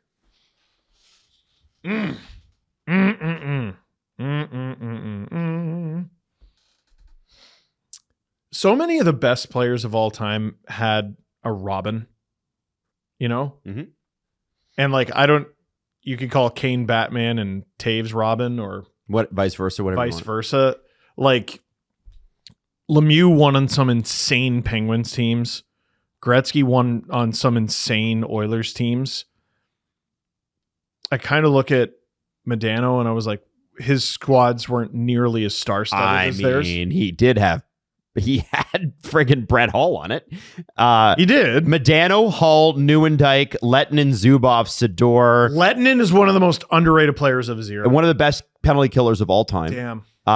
He won. He's the last. Lettinen, I think, is the last guy to win the Selke Trophy and not be a center, isn't he? I don't know if he's the most recent. But remember this. So then, so I'm going Modano, Hall, Neuendijk, Lettinen, Zubov, Sador, Langenbrunner, Verbeek. That's a pretty friggin' good team, dude. Here, this might be an exhausting way to do this conversation, but list of individual trophies for Mike Modano. None. None. List is done. So, you're talking about guys who have won scoring titles. Yep. Guys who have Hart won trophies. MVPs. Guys versus hasn't won an individual trophy. Okay, then it's Patrick Kane. It might be. There you go. I want to shout out, first of all, will Austin Matthews pass him? He has to win.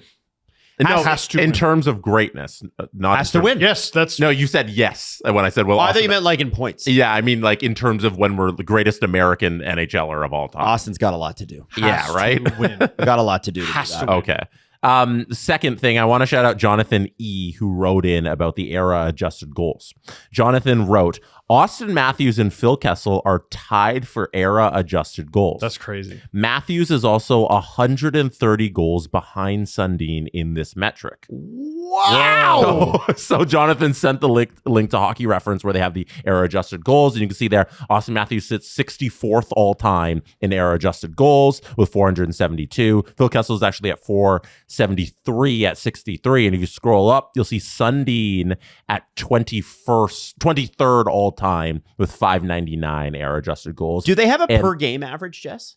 No, not this is the sorting right now. You could probably do it if you want a quick calculation. Holy shit. I think one of the fascinating things is Sidney Crosby sits 7th all time at 735. Ovi is at 1,032 ahead of Gordie Howe at 925. And Steven Stamkos is 9th all time at 690 era adjusted goals. Because the early 2010s when Stamkos was at his best were very low scoring. I just want to say too that the reason Sundin's ahead of Matthews on this is that's why I asked for a per game average, because Sundin has played 300 or 400 more games just with the Leafs. Oh yeah. Right? Oh, Well, right. their careers aren't the same way. Yeah, totally. Yeah. So and then he also played for Quebec for 4 or 5 seasons before that. Yeah, so we're not acting like Austin's done. Yeah, okay, Like all right. Mats is done. Yeah. And Austin has a lot more to go. But for the error adjusted goals, they haven't played as much time. I think that's very clear. So I think the error adjusted goal is very interesting there. So I want to bring that up for you, Jonathan E. Good stuff. Let me so the dead puck era, I don't know what the exact metric is on it. Are we going to do this? What? Are we going to do dead puck era shit again? What? Are we going there? That's we're already in the middle what of we're it. talking about. What are you talking about? This is the topic of conversation. Jesse, why did you open this wormorhole? It was about you're a Patrick dick. Kane. You brought up Patrick Kane scoring 500. You are a penis. How dare you? No, so I go from 96, 97. Yeah. 95, 96 was still sort of high scoring. 96, 97 up until the lockout. So that's 03, 04. I'm doing, oh my God, the list of 50 goal seasons is 14. That's not a lot. No. 14 from, there might have been more over the last 2 seasons. Yeah, that weird, was it 23 or 24 season where there was like 8 guys who scored like 55 goals. It was crazy. Multiple guys hit 60 one year? Yeah. Or several years? I think didn't Pasternak hit 60 the same year Matthews did? How about this? During that time frame, no one scored 60. Not a single person. Bure hit 59 and 58.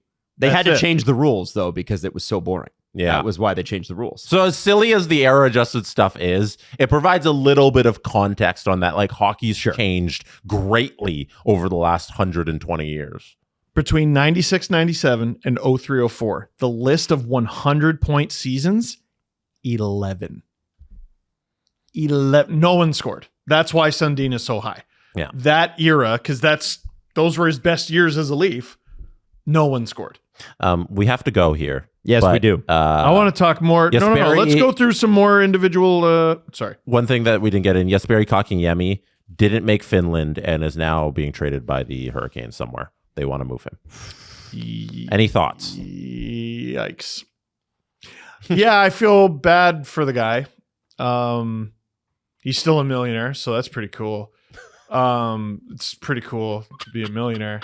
But like, Is it? I don't even know. Would it be? I would love to know. sorry, I've read. I've heard I don't know if it's mentioned that it might personal be. experience or nothing, but we thought this kid was going to be the truth, man. This is somebody who has been brought up on our show like a lot over the last every time as long as we've been doing the show because of all the drama that happened with Montreal and the offer sheet in Carolina and everything. And we thought like, wow. Also, Canadians fans were a little obnoxious when he came. You were. Don't you start with me. You had people going, screw this Matthews guy. I'll take Kotkaniemi, thanks. Yo, what? That straight up happened. And there were Montreal writers from the Montreal Gazette saying it. That's their job. Um, That's their job to do that. Kotkaniemi apparently was offered to LA for Philip Deneau. And if Carolina had pulled that off, I'd have been like, high five. Well done. Yeah. Yeah, there's no reason. This is the to do that. third overall pick from 2018, has never really been able to find his way in the NHL at all. He signed the massive deal on the offer sheet and he's been making $4.8 million, $4.82 million. And I don't know if anybody's taken that deal. 25 games played so far this season with 2 goals and 4 assists. He's the Not ultimate good. Bergevin era pick. Let's pick a guy in the top 3 that's got bottom 6 potential. Yo. That is such a Bergevin ass pick. Oh my God. So it was Darlene. and yo, look what's happened to LA since Bergevin got there. Oh no, now he's in Buffalo. Get ready, Buffalo. You're next. Darlene, Andrei Svechnikov, Jesperi Kotkaniemi, who was 4th. I have no idea. Brady Tkachuk. Wow. Who was 7th? You know what? He had probably had too much personality. Who was 7th? I have no idea. Quinn Hughes. Oh. Who was 10th? Oh no. Don't do this. Don't do this. Evan Bouchard. Oh my God. Now, But Wow. Noah Dobson was 12th, and they have him now. But I would say Montreal came out fine with that. Yeah, they did. Don Waddell is the one who made the mistake on Kotkaniemi. Yeah. Like, he's the one who made the offer sheet and signed the giant deal. And it was because That's the a very good point. never panned What out. am I doing? Like, No, you're right. Montreal was like, okay, we're not going to match. No, you're right. Was it not a revenge RFA signing anyway? It was. Because Montreal signed Svechnikov, right? To an RFA. I don't Or they remember. offered Svechnikov a huge deal. Aho. Oh, it was Aho. Right. And Tom Dundon was pissed about it. And he's like, well, I'm going to take your guy. Yeah. And they didn't expect Montreal not to match. Because Aho stayed, obviously. I'm pretty sure. yeah. Because remember, it was like that 1 year super high ceiling. It was like a really expensive contract. They get Kotkaniemi on a 1 year. Yeah. Yeah, No, and I then remember it was him. $6 million. Yeah. Aho. At the time, which is crazy. Yeah. The offer sheet to Aho, people were upset about because, like, Habs fans, I remember, were upset about because it was never not going to be matched. Yeah. It wasn't a high enough offer, Yeah. but then Dundon was pissed about it. Apparently, so the story goes, and then they revenge. Greg offered. Wyshynski in September 17th, 2021. Who the hell is that? Carolina Sebastian Aho says Hurricanes is trolling of Montreal Canadiens with Jesperi Kotkaniemi signing bonus pretty funny. Aho signed a restricted free agent offer sheet with the Canadiens for 5 years and $42 million, which the Hurricanes quickly matched. So that's what happened before. And then last month is when at the time of when the deal happened back in 2021, Carolina turned the tables and signed Montreal restricted free agent Jesperi Kotkaniemi to a 1 year, $6.1 million offer sheet, which the Canadiens opted not to match. The signing bonus on Kotkaniemi's contract was $20. Aho wears number 20 with the Hurricanes. The reference was hard to miss. That's funny. I like that. Yeah, but it's funny. And then you did this, and now you want to trade him for nothing, and he can't make the Olympic roster. Don't Like, okay, you trolled us. Ha ha ha. We won. We're the Montreal Canadiens. You are saddled with Kotkaniemi. Well, and like the Hurricanes have Like, had this some isn't really funny. good seasons recently, and the Habs have had some really bad ones. I know who I'd rather be right now. Yep. This was funny at the time. It's not funny now. What was the compensation again for the Habs? Because like they got draft picks in return, and they would have picked guys, I'll have to look it up. and they've picked. Holy shit, they've picked really well, man. It's crazy. Like the discussions, like on TSN the other day, they're like, who on Canada's World Junior team would you rather build around? And like they had McKenna in the conversation, but they said Hage. Like, Man. yeah, they're going to be good for a long time, dude. So Uh-oh. the Canadiens got a first round pick in 2022 and a third round pick in 2022 for that Kotkaniemi signing. Great. Let's figure out who they selected with those picks. Because they could have traded those picks. Yeah. Are we doing a trade tree on the fly right now? An offer sheet tree, which is so much harder. Philip Messar. Oh, yeah. Messar around and find out. That was the 22 draft pick. Go to bed. And then the third round pick, it would be Adam Engstrom, I believe. Oh, okay. Yeah, okay. I'm just trying to guess which ones were there if they didn't move them. But Was he those- not included that- in the Dobson trade? Maybe I'm wrong. Was he? He was. don't know. I don't even. Yeah. Well, I don't know. Doesn't That's matter. even better. Yeah. Anyways, they got don't mind that. Well, you probably need a little bit of a trade tree to figure out like who actually won in the end. But I think figure it out. right now, not signing Kotkaniemi makes the Canadiens the winner. That's where I sit on that, Wow. based on who he has become, which is a 6-point player in 25 games. There's Maddie, what did you say? I said, ugh. I think I could do better than that. Maddie, I know you could do better. Oh boy. Maddie would be in a checking role, I think, on a third line. Oh, yeah, no, 100%. Yeah. Anyways, I want to get that in. I like that. Okay, now we got to wrap up, right? Well, there's the wrap up sound. So, Steve, you'll be doing the SDPN live tomorrow. Toronto taking on the Vancouver Canucks. Can't make me. I can. I'll do it. Actually. And live show in Kingston this weekend. Drew and Stu at the Mansion. The Steve Dangle Podcast. Follow the guys on Twitter at Steve_Dangle, at Adam WYLDE, and at Jesse Blake. Connection complete.